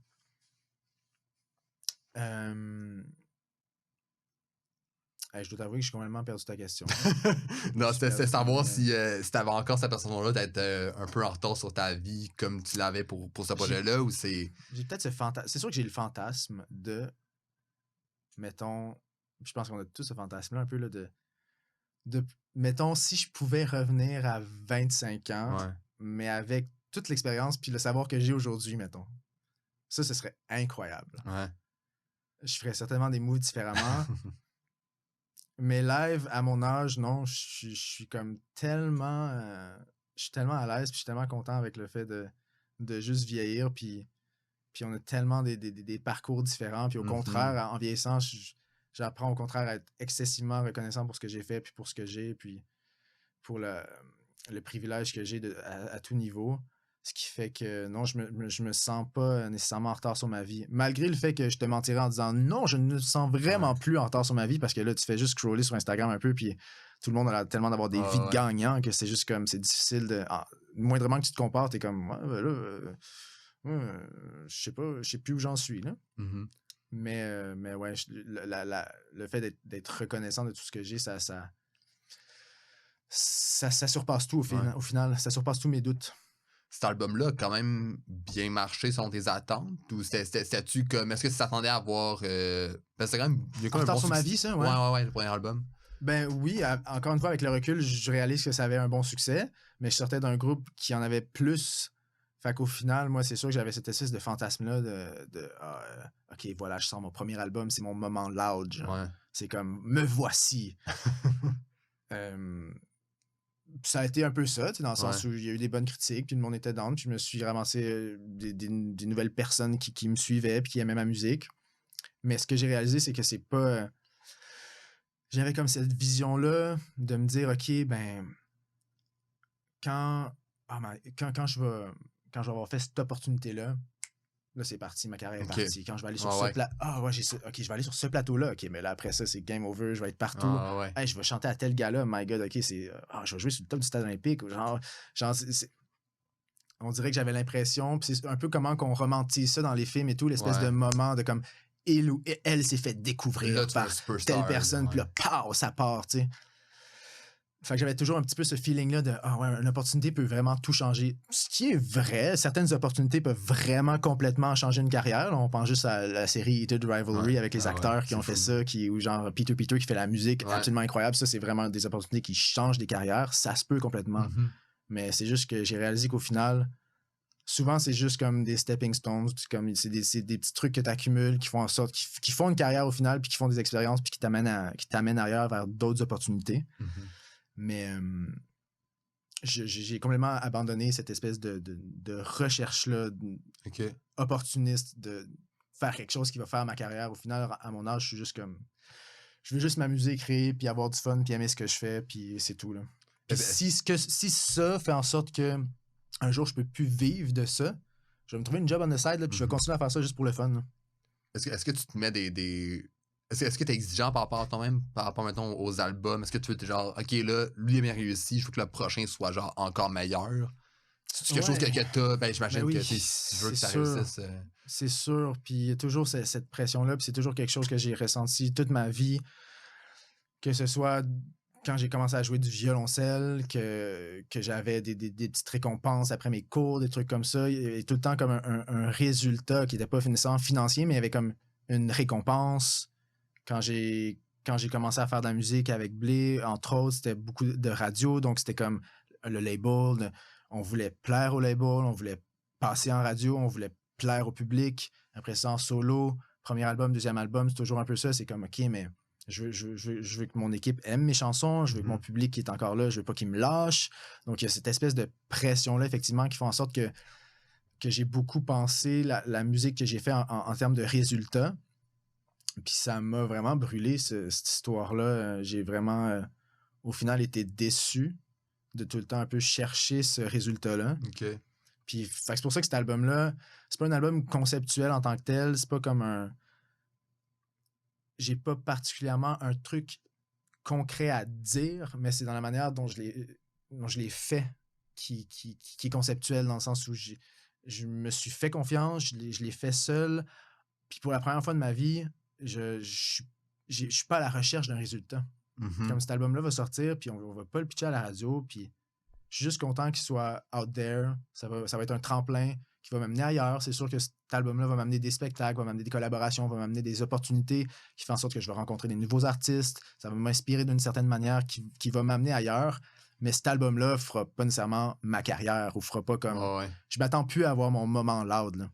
Comme, est-ce que tu, dans le sens, tu baisses tes attentes à travers avec ce projet-là, ou Ouais. comme tu mets tes choses sur un peu réaliste, te disant comme, OK, là, j'étais plus avec mes valeurs puis ce que je voulais faire, fait comme, C'est ça. pas grave si le succès est pas là, puis... Exact. Tandis Ok. que quand tu penses en termes de résultats, puis tu vas un petit peu comme à côté, mettons, de ce que tu aimerais vraiment faire dans tes trips parce que tu penses que ça va plaire, si ça plaît pas, au final, t'es juste fucked complètement, là, parce que c'est comme, t'as même pas été fidèle à toi-même, puis là, ce que t'as essayé d'incarner, finalement, ça plaît pas au monde. Ce feeling-là est vraiment atroce au final, tu sais, Fait que ouais, je pense que c'est ça, cette espèce de paix-là intérieure que j'ai, c'est parce que je sais que j'ai fait l'album que je voulais faire à ce moment-là, puis c'est ça. Mhm. C'est tout simplement ça. C'est comme, cet album-là va pas définir complètement qui je suis et qui je serai Ouais. pour les prochaines décennies. Là, c'est vraiment juste mon moment en 2025. J'ai voulu faire de ce projet-là de telle manière. Puis c'est ça qui est ça. Si le monde l'aime, c'est chill. Mais moi, je suis déjà comme ailleurs de toute manière. là. Ouais. C'est une manière que tu veux comme poursuivre pour la suite, d'un peu comme, tu sais, comme tasser les attentes un peu qu'il y a envers toi, puis y aller comme pour ton bonheur personnel, puis ce que tu veux faire vraiment. Ouais. Ouais. Puis je sais pas si c'est la trentaine, mais c'est. J'ai même. Tu sais, quand je dis que j'attends plus mon moment loud, c'est parce que je pense sincèrement que j'ai vraiment pas envie d'avoir mon moment loud au final, parce que oui, sur papier, de l'extérieur, ça paraît vraiment, vraiment le fun. Mais moi, premièrement, c'est ça. Moi, premièrement, je suis pas. J'ai appris à comprendre que dans le milieu musical, je suis pas dans la performance. Je suis juste comme dans la créativité. Puis ce côté-là de performer, notamment sur des scènes, ou de performer en tant qu'artiste, moi, c'est le côté du métier que j'aime le moins au final. OK. Ce qui fait que, au final, j'essaie juste d'être le plus fidèle à moi-même possible, puis de plus me poser de questions parce que j'ai envie d'être libre. Puis si j'avais un moment loud, mettons, je serais plus libre. Là, ça t'enlève, t'aurais une pression. Là, j'embarquerais dans un engrenage de comme, OK, ben là, t'as un succès énorme. Là, c'est genre au moins 70 shows par année, partout, être sur la route, entrevues partout. Après ça, pression, qu'est-ce qui va sortir d'autre? C'est quoi? Là, on s'en sort pas, genre. Puis, je me rappelle avoir checké un documentaire sur Avicii, OK. qui est un DJ incroyable, mais créateur hors pair, mais il y avait vraiment un moment où lui, j'ai pu relate avec lui parce qu'il y a comme un moment où on sent que lui, il est pas né pour performer, genre, il est né pour créer. Les images de lui en studio, on le sent tellement heureux, alors que les images de lui sur scène, il est complètement drunk sur les pills, puis comme il essaie de combattre son anxiété, mais il est pas capable. Puis il y a vraiment une scène où je pense, je sais pas, peut-être que je dis n'importe quoi, là, je sais pas si c'est peu avant son suicide ou pas, ou quand il est mort, mais il y a vraiment un moment dans le documentaire où son gérant et son équipe est là, puis il lui parle de la prochaine tournée, puis lui, il faut qu'il quitte la pièce parce qu'il est juste comme trop anxieux, puis il est en mode, genre, moi, je pense que je vais annuler cette tournée-là, genre, je serais pas capable de faire ça, je serais juste pas capable de passer à travers. Puis là, son équipe, qui est comme, mais là, c'est parce que si on annule ça, là, c'est des millions, des millions, des millions, là, qu'il va falloir comme rembourser, puis genre, t'as une équipe complète en ce moment qui nourrissent leur famille parce qu'ils travaillent pour toi, genre. Fait que c'est pression de c'est pas juste toi, c'est qui s'accorde, c'est ça. Il y a d'autres mondes aussi, Fait que là, c'est comme tu réalises que lui, il réalise qu'il est pris dans cet engrenage-là, là, il peut comme pas s'en sortir. Puis je me rappelle d'avoir regardé ça, puis d'avoir vraiment relate avec ce personnage-là, un peu d'introverti, puis de personne qui veut juste faire de la création au final. Puis ça m'a fait vraiment repenser ce côté-là de la recherche du succès, que j'étais juste comme, OK, mais oui, ça m'apporterait bien des choses, ça nourrirait mon ego à fond, ça m'apporterait certainement du soutien financier et tout, mais je perdrais ma liberté là-dedans, ce qui m'est le plus précieux en ce moment dans ma vie. Là. La scène, tu l'as-tu apprivoisée au fil des années ou comme tu te sens encore un peu comme imposteur à cet endroit-là? Bonne question. Je pense pas que je me sens imposteur parce que là, ça fait assez d'années que j'en fais que je sens que j'ai ma place. Mais c'est ça. C'est vraiment le côté performatif d'être sur une scène, de me donner en spectacle. Moi, s'il y a un groupe d'amis, là, je serai jamais la personne autour du feu qui va genre sortir la guitare, faire comme écoutez ma chanson, ou genre dans un party, monter sur une table, faire comme yo, écoutez ce que je fais. Puis, je vais être la personne dans le fond de la pièce, genre je vais être la dernière personne dans la salle qui va faire ça. Okay. Puis j'en fais un métier. C'est ça, c'est mon métier. C'est contradictoire quand même. C'est complètement contradictoire, tu sais. Fait que je me pose beaucoup de questions sur ma place sur l'avant-scène aussi. C'est comme là, je fais cet album-là, puis je suis content de le faire. Mais pour une fois dans ma vie, je suis pas en mode grind de faire un autre album, puis de me demander, OK, what's next? C'est quoi mon 5e album? Là, j'ai vraiment envie de travailler pour d'autres artistes. J'ai envie de faire de la musique sur image. J'ai envie j'ai envie de travailler. J'ai envie d'être à la maison. J'ai envie comme d'être dans ma bulle créative. Puis de faire ce que je préfère faire au monde, créer de la musique pour des artistes qui, eux ou elles, vont aller défendre ça sur scène. OK. Puis moi, je vais être chez nous, puis j'aurai des droits d'auteur, puis je vais être bien content, tu sais. Dans le sens où c'est vraiment ça mon trip. Fait que si, mettons, il y a un prochain album qui s'en vient, je pense que je vais prendre beaucoup plus mon temps pour le faire. Ça va être beaucoup plus conceptuel. Il va y avoir une recherche de son beaucoup plus poussée. Okay. Puis je vais prendre le temps de... Je vais juste prendre le temps de faire quelque chose dont je suis fier sans qu'il y ait de pression venant de quiconque ou sans qu'il y ait d'attente. J'ai juste envie de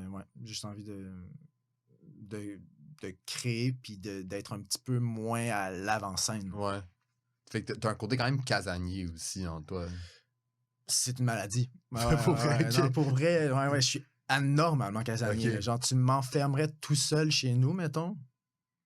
Puis je pense qu'après un mois, je serais même pas tanné là, de pas sortir de chez nous à être tout seul. T'as toujours été de même ou ça c'est plus avec la trentaine je suis enfant unique, tu sais, je pense que j'ai toujours j'ai quand j'étais jeune, je me suis beaucoup emmerdé dans le bon sens, tu sais, être seul chez nous. Fait que ce qui a vraiment laissé place à mon imagination, puis à me créer mon petit monde avec mes petits bonhommes, puis à me créer mes petits scénarios, puis ce qui fait que, en tant qu'adulte, je protège beaucoup cette bulle-là, qui est encore pour moi une espèce de liberté, là, d'être seul chez moi à faire la musique que je veux.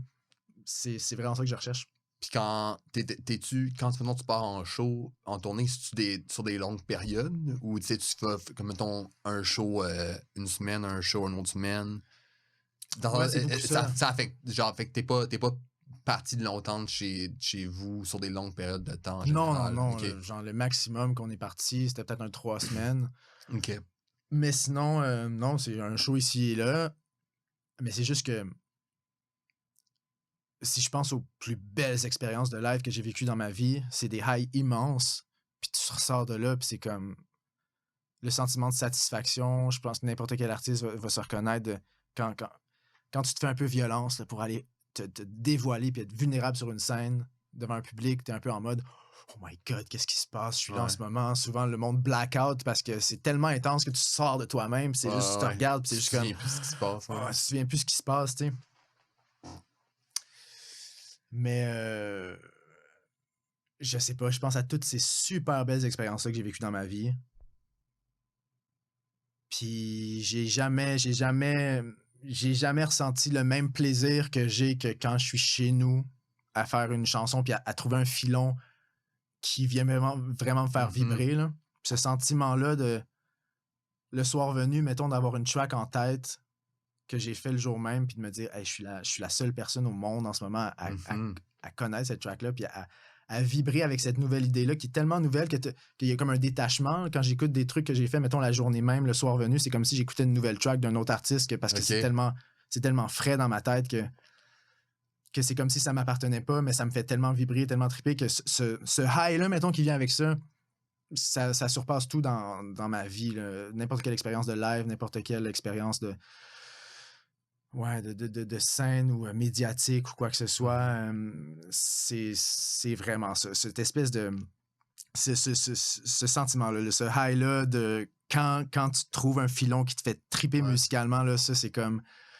Ça va faire en sorte que ma journée va être magnifique, là, vraiment. Puis tout le contraire, si, mettons, je passe 2 jours à essayer de trouver une idée puis qu'il n'y a rien qui vient, là, des fois, c'est comme... Ça te gosse, là, qui suis-je? Est-ce que je suis... Je vois absolument rien, tu sais, dans le sens, ça peut être malsain, là, ça, c'est sûr, là.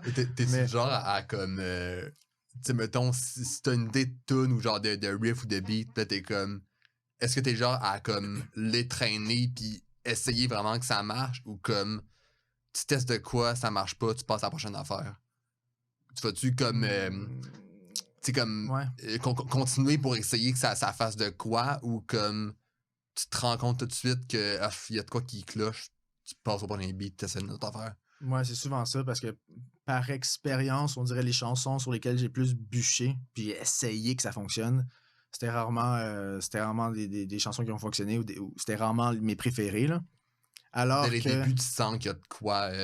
il y a de quoi, c'est quoi travailler, là. Okay. C'est sûr que les chansons qui semblent plus fulgurantes, dans le sens les idées qui viennent, c'est souvent ça, genre les succès, souvent les histoires des grands succès, souvent c'est comme on a fait ça en 5 minutes sur un coin de table, puis genre ça s'est passé comme ça, puis on sentait qu'il y avait une énergie dont je sais pas, peut-être que la magie existe, je sais pas, mais c'est vrai, c'est vraiment ça, là, les idées qui me semblent fulgurantes, qui on dirait qui viennent de je sais pas, là, je sais pas où, là.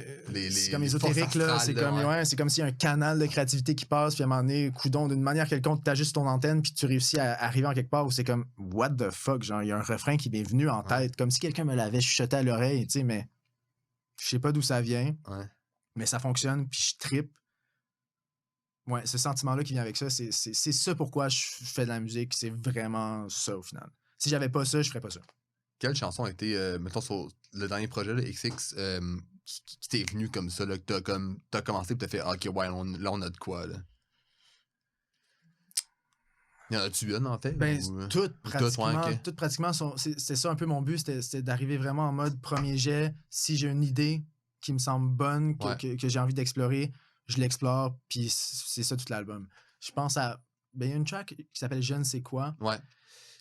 Elle, je vais t'avouer que là, c'est sûr que j'étais quand même pété sur le moche à ce moment-là. Puis genre, ça, c'est un exemple de tune qui m'est venu complètement par magie, Ok. là, dans un moment où j'étais comme presque méditatif, là, puis je sais pas, il y a genre une mélodie qui me vient en tête, nanana, puis là, à force de la répéter, c'est je ne sais quoi, puis là, ah, ok. Puis là, on dirait que les paroles se placent, puis là, t'es comme, mais voyons, Ouais. mais c'est qui? Y a-tu quelqu'un dans la pièce qui me chante la tune? Je comprends Il y pas. a un gars dans le coin.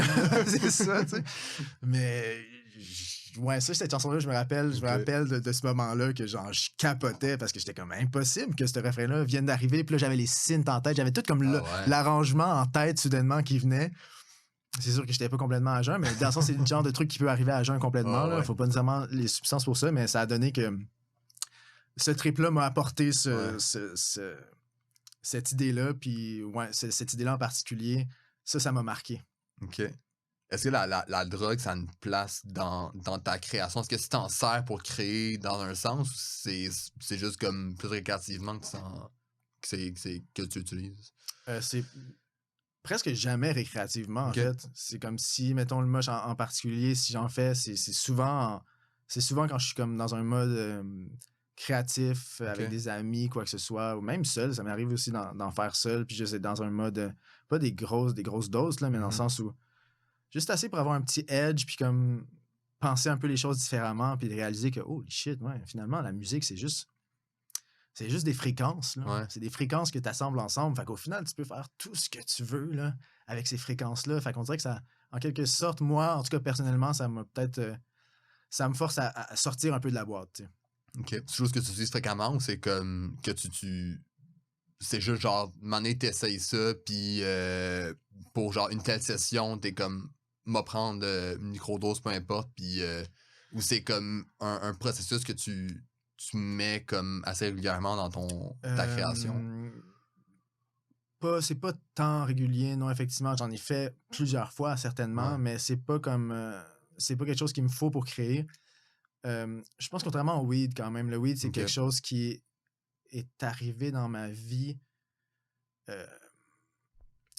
Puis que quand j'ai commencé à créer avec ça, les premiers OK. highs, vraiment, là, c'est comme... T'es complètement ailleurs, là. Ça t'amène vraiment une autre perspective quand t'en as jamais pris de ta vie. Puis là, je suis pas en train de Pas faire comme l'apologie, go, ouais. let's go, fumer du weed, ça va vous aider, les créatifs. C'est pas ça. Tu veux un succès en musique, fumer des gros Ouais, battes. non, c'est ça, exact. Non, c'est vraiment pas ça. Puis c'est vraiment pas fait pour tout le monde. Là. Mais coudon, le weed en particulier, ça me va. C'est OK. fait pour moi. Mettons l'alcool, ça me fait pas. OK. Genre, je bois pratiquement jamais parce que c'est comme, je sais que ça, j'ai aucun fun. Il y a du monde qui triple là-dessus, ils prennent 3 verres, ils en veulent un 4e. Moi, si je prends 3 verres, je suis out, je vais aller me coucher, tu sais. Mais le weed, ça m'a toujours bien fait, puis ça m'a toujours apporté une espèce de charge créative. Live dans ma vie, c'est sûr que là, ça me fait plus grand-chose dans le sens j'utilise pas ça comme source de création, là. Mais avant, Rendu là. c'était un truc qui était plus Ouais, présent. avant ça, ouais, quand t'es pas habitué d'en prendre, puis que t'en prends dans les premières fois, puis là, tu crées avec ça, c'est vraiment tout un délire. Pour moi, en tout cas, ça a été vraiment quelque chose qui a été bénéfique pour moi, OK. en quelque sorte. Tu travailles beaucoup de la maison. J'ai vu un peu tes vidéos sur Instagram, comme tu fais un home studio un peu, puis Ouais. c'est beaucoup à travers là que tu travailles. Qu'est-ce qui fait que dans cet espace-là, t'es confortable à la place d'aller te louer un studio, mettons, puis comme faire tes tracks? Là, y a-tu une partie de tes tunes que tu fais aussi comme dans un studio plus loué, tout ça, ou comme toutes tes maquettes? T'sais, mettons pour cet album-là, ou Ouais. comme tu tiens un album de maquettes, y-a-tu été Ouais. fait complètement juste chez vous? Ouais, puis là, la place dont tu parles, c'est vraiment mon appart que j'ai à Montréal, OK. qui est au centre-ville, qui est le fun, puis c'est une belle source de création pour moi, mais ça reste quand même le centre-ville de Montréal, donc Ouais, c'est sûr que c'est bruyant, il y a beaucoup d'action, c'est pas vraiment la place où je suis le plus inspiré, contrairement, mettons, chez mes parents, à Granby, on avait une maison bigénérationnelle, puis ma grand-mère habitait là jusqu'à mes 14 ans, jusqu'à ce qu'elle décède, fait que là, cette espèce d'étage-là, mais comme réservé, quand je viens à Granby, je m'installe là, OK. j'ai un micro-studio. Quand je dis un studio, c'est ma carte de son puis mon ordi. Ouais. J'ai même pas de speaker, là, mais j'ai un petit contrôleur MIDI, puis c'est comme... Peu importe l'espace où je suis, si je sens que je suis en paix, puis que je suis libre, puis si je me sens bien, ça m'importe peu, là, je peux être créatif à bien des endroits, donc il n'y a pas quelque chose de mythique par rapport à cet endroit-là, mon appart, qui Ouais, me ouais. permet d'être vraiment créatif. Mais effectivement, je suis vraiment pas, j'ai jamais loué de studio, Fait que j'ai tous les albums ont été toujours, enregistrés comme ouais, chez vous. cet album-là, mettons, le XX, ça a Ouais. été enregistré chez nous à Granby OK. à 98% des Ah, voix que j'ai enregistrées à Montréal, effectivement, au studio dont tu parles. Mais non, je suis pas allé en studio du tout. C'est ça OK. aussi, Ouais, ouais. ce que j'ai fait avant, mettons, pour mes autres albums, comme je disais, T'es allé en je faisais mes studio. shit tracks chez nous, puis là, j'étais comme, OK, je vais aller faire ça au propre, dans des vrais studios, Planète Studio, etc., avec des ingénieurs, que là, on enregistrait la chanson pour vrai. Mais à un moment donné, c'est comme, t'arrives là, puis là, t'es dans le boot avec l'ingénieur qui est comme, OK, go, fais ta chanson. Moi, je revenais chez nous, puis j'avais les pistes, puis coudon, genre, je m'écoutais, puis je ressentais pas le même feel que quand j'étais tout seul chez moi, en boxeur, à découvrir l'idée, puis à juste la faire pour une première fois. Il y avait quelque chose de raw que je retrouvais pas quand j'allais dans des vrais Ouais. studios, mettons. Faut quand même que t'aies une maîtrise un peu de tes outils aussi Ouais. pour faire ça chez vous. Tu sais, c'est pas comme n'importe qui commence en musique puis qui a pas nécessairement genre une maîtrise, mettons, comme tes logiciels de montage puis de mixage Ouais, puis tout ça qui peut c'est le vrai. faire. Faut quand même. Tu sais, t'as quand même tu sais, appris aussi à utiliser le logiciel-là qui fait que là, t'es à l'aise à faire ça chez vous. C'est pas tout le monde qui peut le faire, I guess. Là. C'est sûr. C'est sûr, mais de plus en plus, avec le AI et tout, Ouais. de plus en plus, vraiment, tout le monde peut faire des chansons. Parce que comme même pas tant besoin, c'est sûr qu'il y a une base à acquérir, mais au final, puis là, ça s'en va juste en...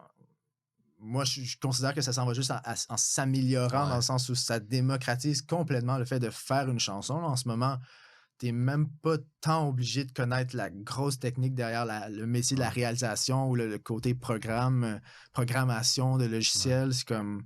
Tu peux vraiment faire une chanson sans trop avoir d'outils. Ce qui est quand même formidable. Là. Moi, je trouve ça... Tu vois ça d'un bon oeil, c'est le fait que tout le monde peut avoir accès à la création aussi facilement. Ouais, Ouais. je vois ça quand même d'un bon œil parce que ben, ça fait que ça remplace, ça amène la difficulté ailleurs. C'est comme, on dirait que je vois ça d'un bon œil qu'à un moment donné, faire des chansons, ça devienne facile, puis c'est plus, que ce soit plus nécessairement le centre d'attention de ah, je suis un artiste qui fonctionne parce que je sais comment crafter des bonnes chansons, mais on dirait que là, j'ai l'impression que ça s'enligne plus vers le. Si tout le monde sait faire des bonnes chansons, au final, éventuellement, ça va être ça. Là, un enfant de 6 ans va pouvoir faire un super album, genre. Mais là, le nerf de la guerre va être vraiment plus dans le branding de l'artiste, Ouais. dans qu'est-ce qu'il y a vraiment à raconter, c'est quoi son intention Ouais. derrière ce qu'il fait, c'est quoi le singularité, narratif là, ouais. derrière cet artiste-là, c'est quoi la vision, comment est-ce que cet artiste-là, dans sa personne, dans sa manière de raconter son histoire, puis de se montrer, comment cet artiste-là peut sortir du lot, comment tu peux te dire comme, OK, ouais, lui, je le reconnais, parmi 1000 autres artistes, je sais que lui ou elle, c'est telle et telle et telle affaire, comme... Ça, c'est quand même un talent, puis ça, c'est quand même quelque chose à travailler puis à développer, puis c'est quelque chose que je considère pas nécessairement bien faire encore à ce moment. Là. Je suis vraiment à mes tout débuts de vraiment me faire une tête à ça de ouais, OK, l'enrobage est beaucoup plus important que ce que je pensais. Moi, j'ai toujours été un peu plus pas puriste, là, mais un peu plus en mode ben, si je fais des bonnes chansons, Ouais. ça va fonctionner, ça va parler de soi-même, puis le monde va me suivre. Mais au final, si tout le monde est capable de faire des bonnes chansons, c'est plus ça qui importe. Là. Ouais. C'est l'emballage du truc, c'est comment tu vas les présenter, ces chansons-là. Faut que tu aies un plus-value pour qu'on. Parce que comme tu dis, si 80 tunes qui sortent par. 80 000 tunes qui sortent par jour, comme qu'est-ce qui fait que tu vas vouloir écouter celle-là à la place de l'autre? Comme faut que tu aies un. Faut que tu chercher de quoi, faut que tu sentes que tu appartiens à quelque chose de plus. Oui, c'est ça. C'est que c'est l'artiste. C'est genre, tu vas t'identifier à l'artiste d'une quelconque manière par rapport à son histoire, par rapport à ses visuels, par rapport à ses collaborations. Il y a quelque chose qui va se passer que tu vas aimer un artiste, puis de là, tu vas vouloir écouter sa musique. Qu'est-ce qui fait que toi. C'est quoi chez les artistes, mettons, qui t'ont trippé que. T'as-tu, mettons, un fil narratif ou un élément qui est comme commun avec beaucoup d'artistes que t'aimes, que t'es comme. Ok, ouais, là, genre. C'est ça que j'aime chez un artiste, genre. Bonne question. Quelle belle question. C'est tellement bonne que la réponse est à trouver. Ben, je sais pas. Mais dans le sens où C'est qui, mettons, tes artistes en ce moment que t'aimes beaucoup puis qui te font triper, genre, ou qui il y t'inspirent? en a tellement, là, mais je pense que, mettons, la ligne conductrice, là, qu'est-ce qui va m'attirer chez un artiste?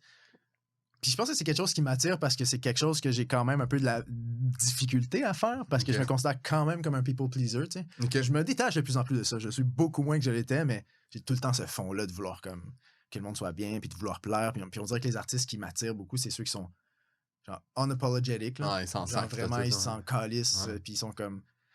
Ils pourraient pas être autre chose que juste ce qu'ils sont, Ouais. sans vraiment le fait de ne pas s'excuser d'exister. Je pense que quand je perçois ça chez un artiste, ça m'attire beaucoup. Ok. Ça, c'est sûr. Puis ça me donne vraiment envie d'écouter sa musique. Genre Tyler, the Creator, c'est un Ouais. super exemple que Ouais. j'aime ce qu'il fait. Mais pour vrai, si je connaissais pas cet artiste-là, puis Ouais. je tombais juste sur ses chansons, je trouverais ça beaucoup plus genre indigeste qu'après avoir écouté plein d'entrevues de cet Ouais. homme-là, puis juste de connaître, de faire connaissance avec le personnage, puis tomber en amour avec le personnage me donne vraiment envie d'adhérer à sa musique. Ouais. En général, quand mettons, tu tripes sur un artiste, c'est-tu parce que justement, tu te digues un peu plus sur la personne, puis t'apprends à connaître l'humain, puis comme Ouais. l'artiste en tant que tel, autre que juste comme écouter ses tunes, t'es comme, ah ouais, elle est bonne. Ben oui, c'est sûr. C'est ce qui fait que, mettons, je vais me déplacer pour aller voir un show, c'est si j'ai l'impression que je connais l'artiste. Ouais. Ce qui est dur en ce moment quand même, parce Ouais. que rares sont les... Tu sais, mettons, si je suis absolument coupable de ça, là, je vais être sur Spotify, whatever, je vais entendre une chanson que j'aime, je vais l'ajouter dans ma liste, puis je vais l'écouter 50 fois. Ouais. Mais genre, l'artiste, je sais même pas à quoi il ressemble ou à quoi elle ressemble. Là. Ouais, ouais. Fait qu'au final, je vais spinner cette chanson-là jusqu'à me tanner, puis je vais passer à autre chose. Versus, mettons, si je prends le temps de m'intéresser à l'artiste ou si je tombe sur des entrevues ou quoi que ce soit, ou si je prends le temps de vraiment d'adhérer à l'univers de l'artiste, que ce soit artistique, visuel, narratif, quoi que ce soit, ouais, c'est ça qui va vraiment me donner envie d'être curieux de OK, mais qu'est-ce que cet artiste-là voulait raconter? Comment il voulait sonner? C'est sûr que ça va faire en sorte que je vais vraiment plus m'impliquer dans le répertoire puis le projet de cet artiste-là, ce qui va me donner envie d'aller le voir en show. Ouais. Fait que d'autant plus, c'est vraiment ça. C'est comme c'est ça, c'est ça l'important pour un artiste, d'être capable d'aller chercher son public en racontant son histoire puis en se démarquant personnellement, même avant même le côté musical. D'avoir une singularité, puis tu sens que t'es proche de l'artiste, puis ouais, aussi, tu as une relation un peu avec, là, où tu te reconnais en lui. Ouais, tu te reconnais en lui ou en elle, ou tu te reconnais pas, mais tu voudrais te reconnaître. Ouais, c'est ça. Tu voudrais être lui. Ouais. Tantôt on parlait de ton loud moment, là, mais mettons un qu'on pourrait considérer comme un de tes loud moments, c'est quand t'as fait le stade olympique, ce petit stade. Ouais. Ce show-là, comment c'est arrivé, puis I guess qu'il y avait tellement des défis techniques à avoir, là. Comment c'est venu ce show-là, puis comment ça s'est passé, en fait, d'être sur le top du stade olympique, comme d'un monument à Montréal, là. Ouais, ça reste encore mystérieux dans ma tête, tout ça. On dirait que c'est un rêve un peu, Ouais, parce que ça ça s'est fait super vite, puis c'était pendant la pandémie. Je me rappelle d'être arrivé au label à un moment donné, puis mon gérant, il disait, ben là, faudrait faire des shows virtuels, là. C'est ça que tout le monde fait, tu sais. Mais il était comme, il me semble que on peut pas faire un show virtuel comme tout le monde fait, là. Il faut genre faire quelque chose qui se démarque. Puis il est juste arrivé en disant comme, ah, on pourrait faire telle affaire. Hey, on pourrait faire ça sur le top du stade olympique, genre. Puis là, on riait de ça, puis j'étais comme... Ben ouais, bon, ça va se faire. Mais oui. Drake, vouloir faire ça, peut-être. Oui, ça c'est sûrement réaliste, tu sais. Ouais. Mais comme, à quel point t'es complètement désillusional, genre, à quel point t'es complètement... que t'as confiance en mes capacités, ou comme pour vraiment penser sérieusement qu'on va aller faire un show sur le top de la tour du stade olympique. Fait que ça en était resté là, mais lui, il a pris ça au sérieux, là, puis il a commencé à faire des recherches, puis à contacter du monde. Puis je pense que l'idée a plu, ce qui fait qu'on a eu des subventions pour le faire. Puis l'équipe du stade l'équipe a été super accueillante. Puis au contraire, moi, je pensais que c'était impossible de faire ça, mais écoute, c'est la preuve que quand tu vas vers quelque chose, ça peut se faire, parce que eux autres, ils nous ont au contraire super accueillis, là. Ils nous ont dit, nous, c'est ça qu'on veut, là. On veut que des jeunes artistes d'ici puissent puisse utiliser le stade pour lui donner comme, pas nécessairement une nouvelle image, mais le rafraîchir un peu, puis faire quelque chose d'autre que juste penser aux vieux Jeux olympiques ou quoi que ce soit, ou comme le fait que c'est comme une carcasse dans le milieu de la ville. Ou, de démolir. C'est ça.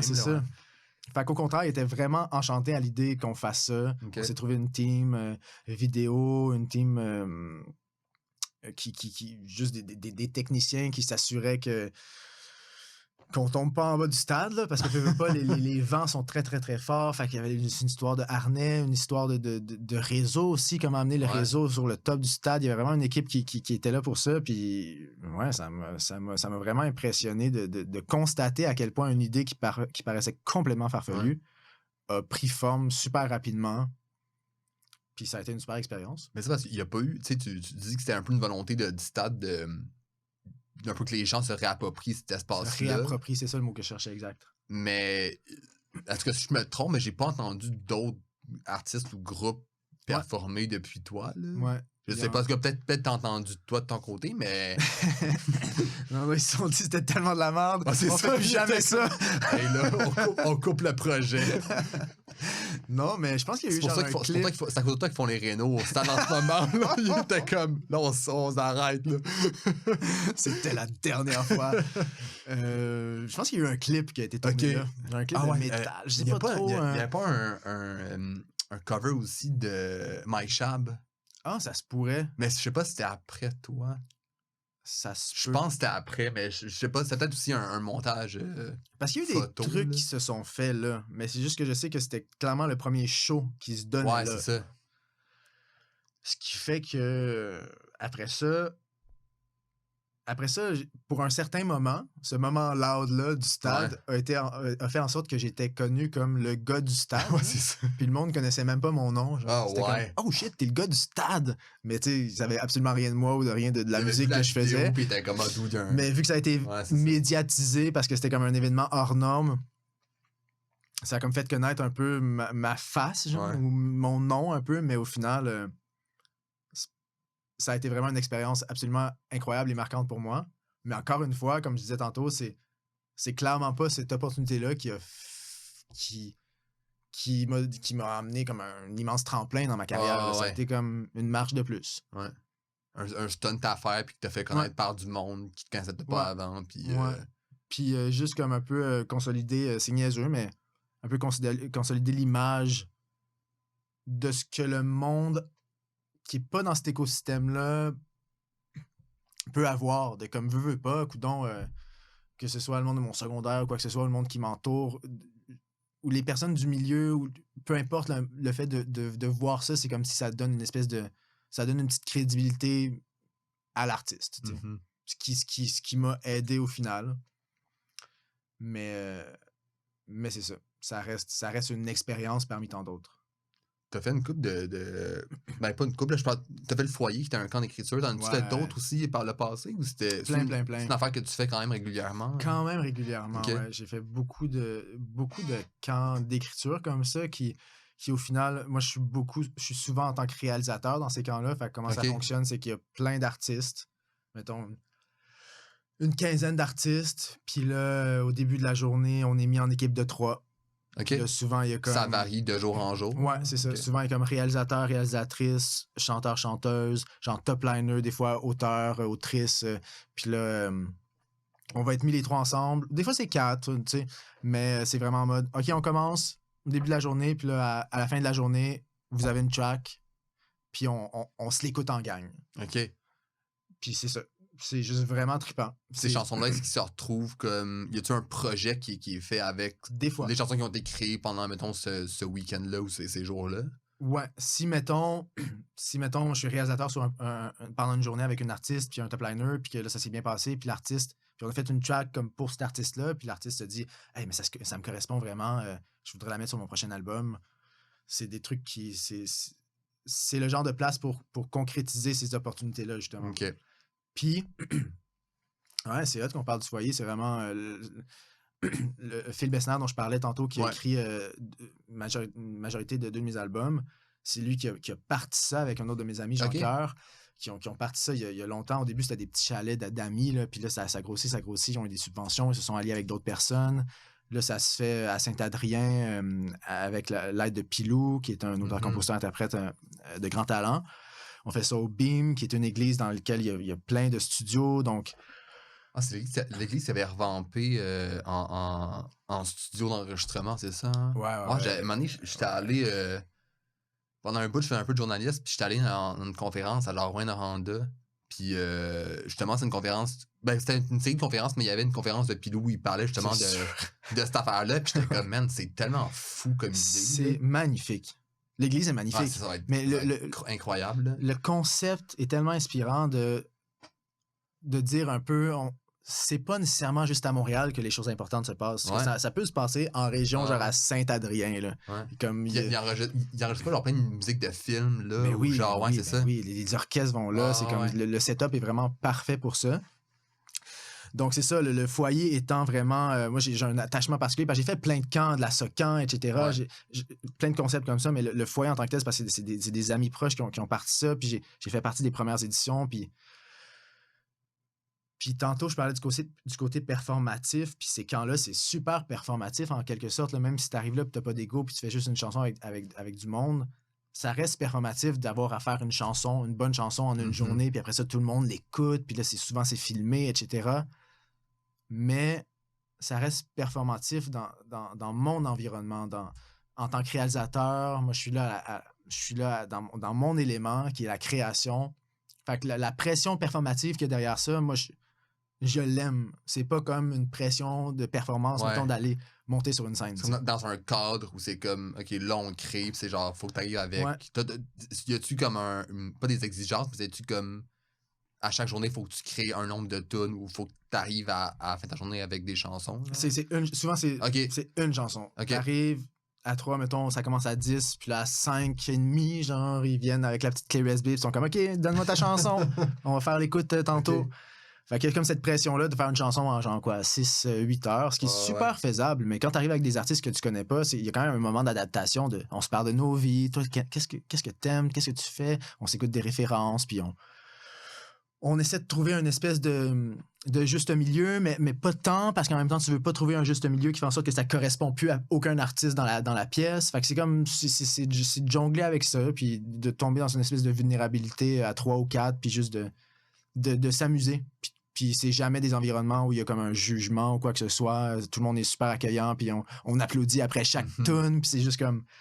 C'est des environnements qui sont excessivement inspirants. Moi, quand je vais, mettons, au foyer, je ressors de là, puis même si on a bûché comme des malades pendant 3-4 jours, puis que je suis épuisé, je reviens chez nous, puis je peux pas faire autrement que de travailler, puis de faire de la musique, parce que je suis comme sur un high total d'avoir fait plein de belles rencontres, puis d'avoir acquis des nouvelles expériences, puis d'avoir d'autres cordes à mon arc. Là. OK. Dis-tu ça d'avoir d'autres cordes à mon arc? Ça, c'est pas plus qu'une corde à ton arc. Je pense que c'est ça, mise en situation, là, tu reviens d'une série de shows, puis là, t'as une journée où t'as rien à l'agenda. Ouais. Qu'est-ce que tu fais? C'est quoi ton plan de la journée? Ou t'as-tu un plan de la journée? En fait, 100%. Tu fais genre... 100%. Je suis full. Je suis vraiment routinier. J'aime ça. Okay. J'aime la routine. Puis c'est ce qui fait aussi que je me verrais pas faire 70 shows par année, d'être tout le temps dans le loading, déloading, partir d'une ville à l'autre, se coucher tard. Moi, j'aime ma petite routine. Là. Si j'ai rien, mettons, je vais me lever, je sais pas, genre à 8. Genre. Puis là, je vais... Le matin, je vais souvent être actif physiquement. J'aime m'entraîner. Okay. Je vais aller genre marcher. Après ça, genre petit café, je vais me mettre dans une zone créative, je vais commencer à faire de la musique, mettons, en après-midi. Puis là, peu importe où la journée me mène, amis, pas amis, famille, pas famille, souvent, si je suis vraiment par moi-même, c'est ça qui va se passer. Ça va être comme un avant-midi souvent physiquement active, puis là, après ça, un après-midi assez créative. Okay. De créativité, puis après ça, le soir, on revient assez vite, là. Ça arrive à souper, whatever. Je sais pas, écouter un petit film le soir, genre, avec un petit bat, là, je sais pas, là. Est-ce que tu... Est-ce que, pas tu t'imposes, mais est-ce que tu crées à tous les jours? Est-ce que tu fais de la musique à tous les jours? Ou c'est comme, tu t'alloues des jours de repos un peu... ou c'est comme, t'aimes tellement ça que c'est pas un... un devoir ou une Ouais, obligation en tant que tel. Là. C'est les deux. Genre, c'est une passion qui fait en sorte que je pourrais en faire tous les jours sans me tanner. Mais ça vient aussi, c'est que à un moment donné, c'est mon métier aussi, fait que ça devient une C'est obligation. ça. Ce qui fait que les deux ensemble fait en sorte que. Ouais, T'en fais constamment. je sais pas c'est quand la dernière journée que j'ai pas fait ça. Là. OK. Absolument. Puis ça, c'est aussi quelque chose de. On pourrait partir sur ce sujet-là pendant plein d'heures, dans le sens de. L'espèce de. Ta passion Quand- de ton travail, ta travail de c'est ton ça, passion. t'es comme ton ouais, propre boss. c'est Fait que ça. c'est genre, c'est. Des fois, pas que je voudrais ça nécessairement, mais il y a une partie de moi qui a envie le 9 à 5, genre, de punch out Ok. à 5, puis d'être comme. Ça, c'était ma job, puis là, je m'en vais dans ma vie. Le côté un peu, je sais pas, Severance, là, le côté de comme. J'ai mon moi à ma job, j'ai mon moi dans ma vie. Là, pour ce qui est de mon cas, ou pour le cas de tellement d'artistes, c'est juste comme. Ou genre entrepreneur, etc. Quand ta job est ta passion, puis c'est aussi comme ta vie, puis t'es ton propre boss, c'est comme. T'as plus d'excuses, là. Je suis en train d'écouter OD, puis genre, je suis comme. Ah, fuck, je me demande quelle piste. Mais non, cette track de voix-là que j'ai fait aujourd'hui, c'était pas si fou. Là, je retourne dans mon logiciel, puis finalement, je suis parti pour travailler pendant 3 heures sans m'en rendre compte vraiment. Ce qui est le fun, mais ça peut devenir un peu handicapant des fois parce que c'est comme. C'est comme si t'es jamais au repos, puis t'es jamais au travail. Ça occupe toujours une place dans ton cerveau. Ouais, c'est comme tout le temps ça. Ouais, c'est comme obsessif un petit peu. Ce que j'aime. J'aime quand même ça, tu sais, au final. C'est peut-être pas ce que je me verrais faire, admettons, avoir une vie de famille. Ouais. J'aurais envie d'être vraiment présent. Mais live, en ce moment, en étant célibataire, sans enfant, en étant vraiment comme un peu carriériste en ce moment, c'est genre... J'aime ça, que ce soit un petit peu obsessif, c'est bon. Dans Toon Rien devant moi, tu parles un petit peu genre, de ces journées-là où comme t'as rien de prévu. Ouais, c'est tough d'allouer ces moments-là, un peu de répit où tu fais comme... Mettons, on en a parlé un petit peu, mais où tu fais comme, OK, là, je touche pas à la musique. T'es capable de faire ça, en fait? Enfin, là, je touche pas à la musique aujourd'hui, ou mettons, capable comme... de faire ça?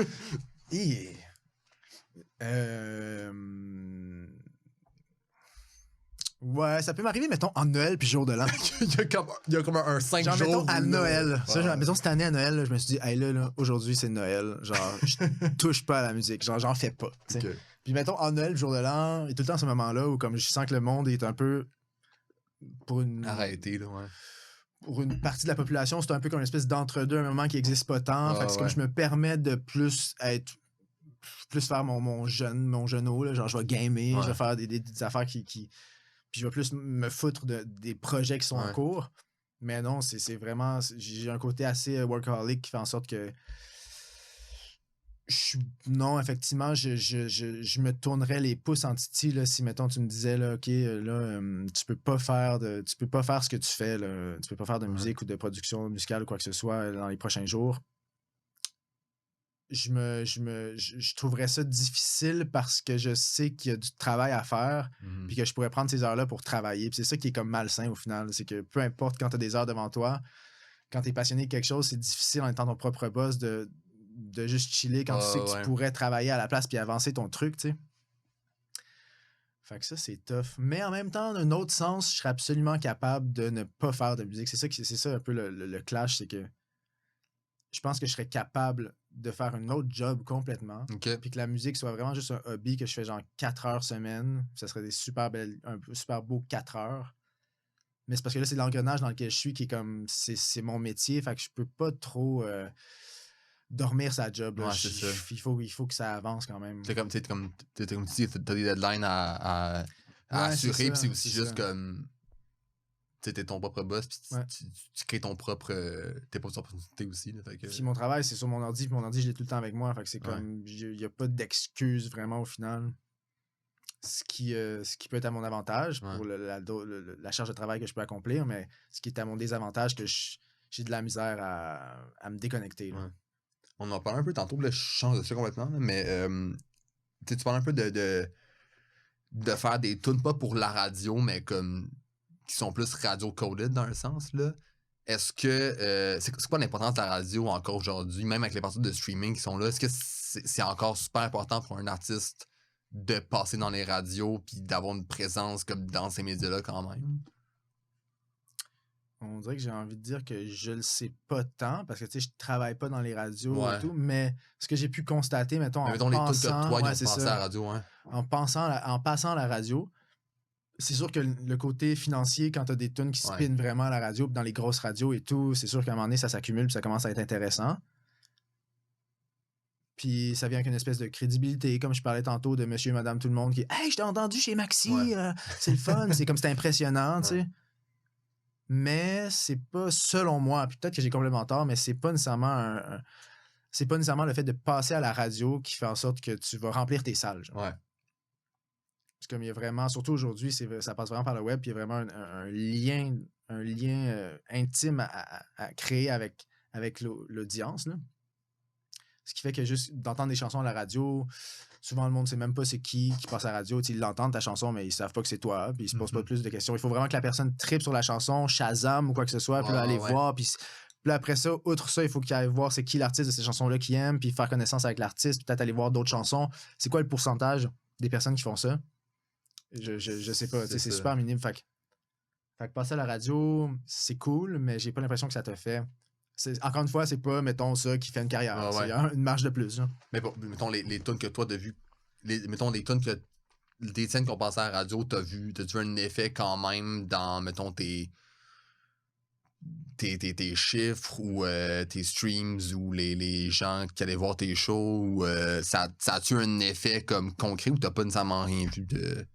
On y est avec Sincèrement, j'ai pas nécessairement vu une différence. Puis mettons, je me fie aux années blé, là, où on faisait vraiment de la pop radio, puis ça spinait en cochon à la radio. Même à cette époque-là, on était content des chèques qu'on recevait, mais j'ai pas tant remarqué qu'il y avait plus de public qui venait nous voir à cause qu'on passait à la radio. C'était vraiment notre public qui nous suivait sur le web qui venait nous voir au final. OK. Fait que ça n'a pas eu un impact si immense, j'ai l'impression. Okay. Mais ça, c'est personnel, là, dans le sens ça a été comme mon expérience à moi, mais peut-être qu'il y aurait d'autres artistes qui auraient un discours complètement différent. Là. OK. Puis là, tu disais que t'avais pas trop.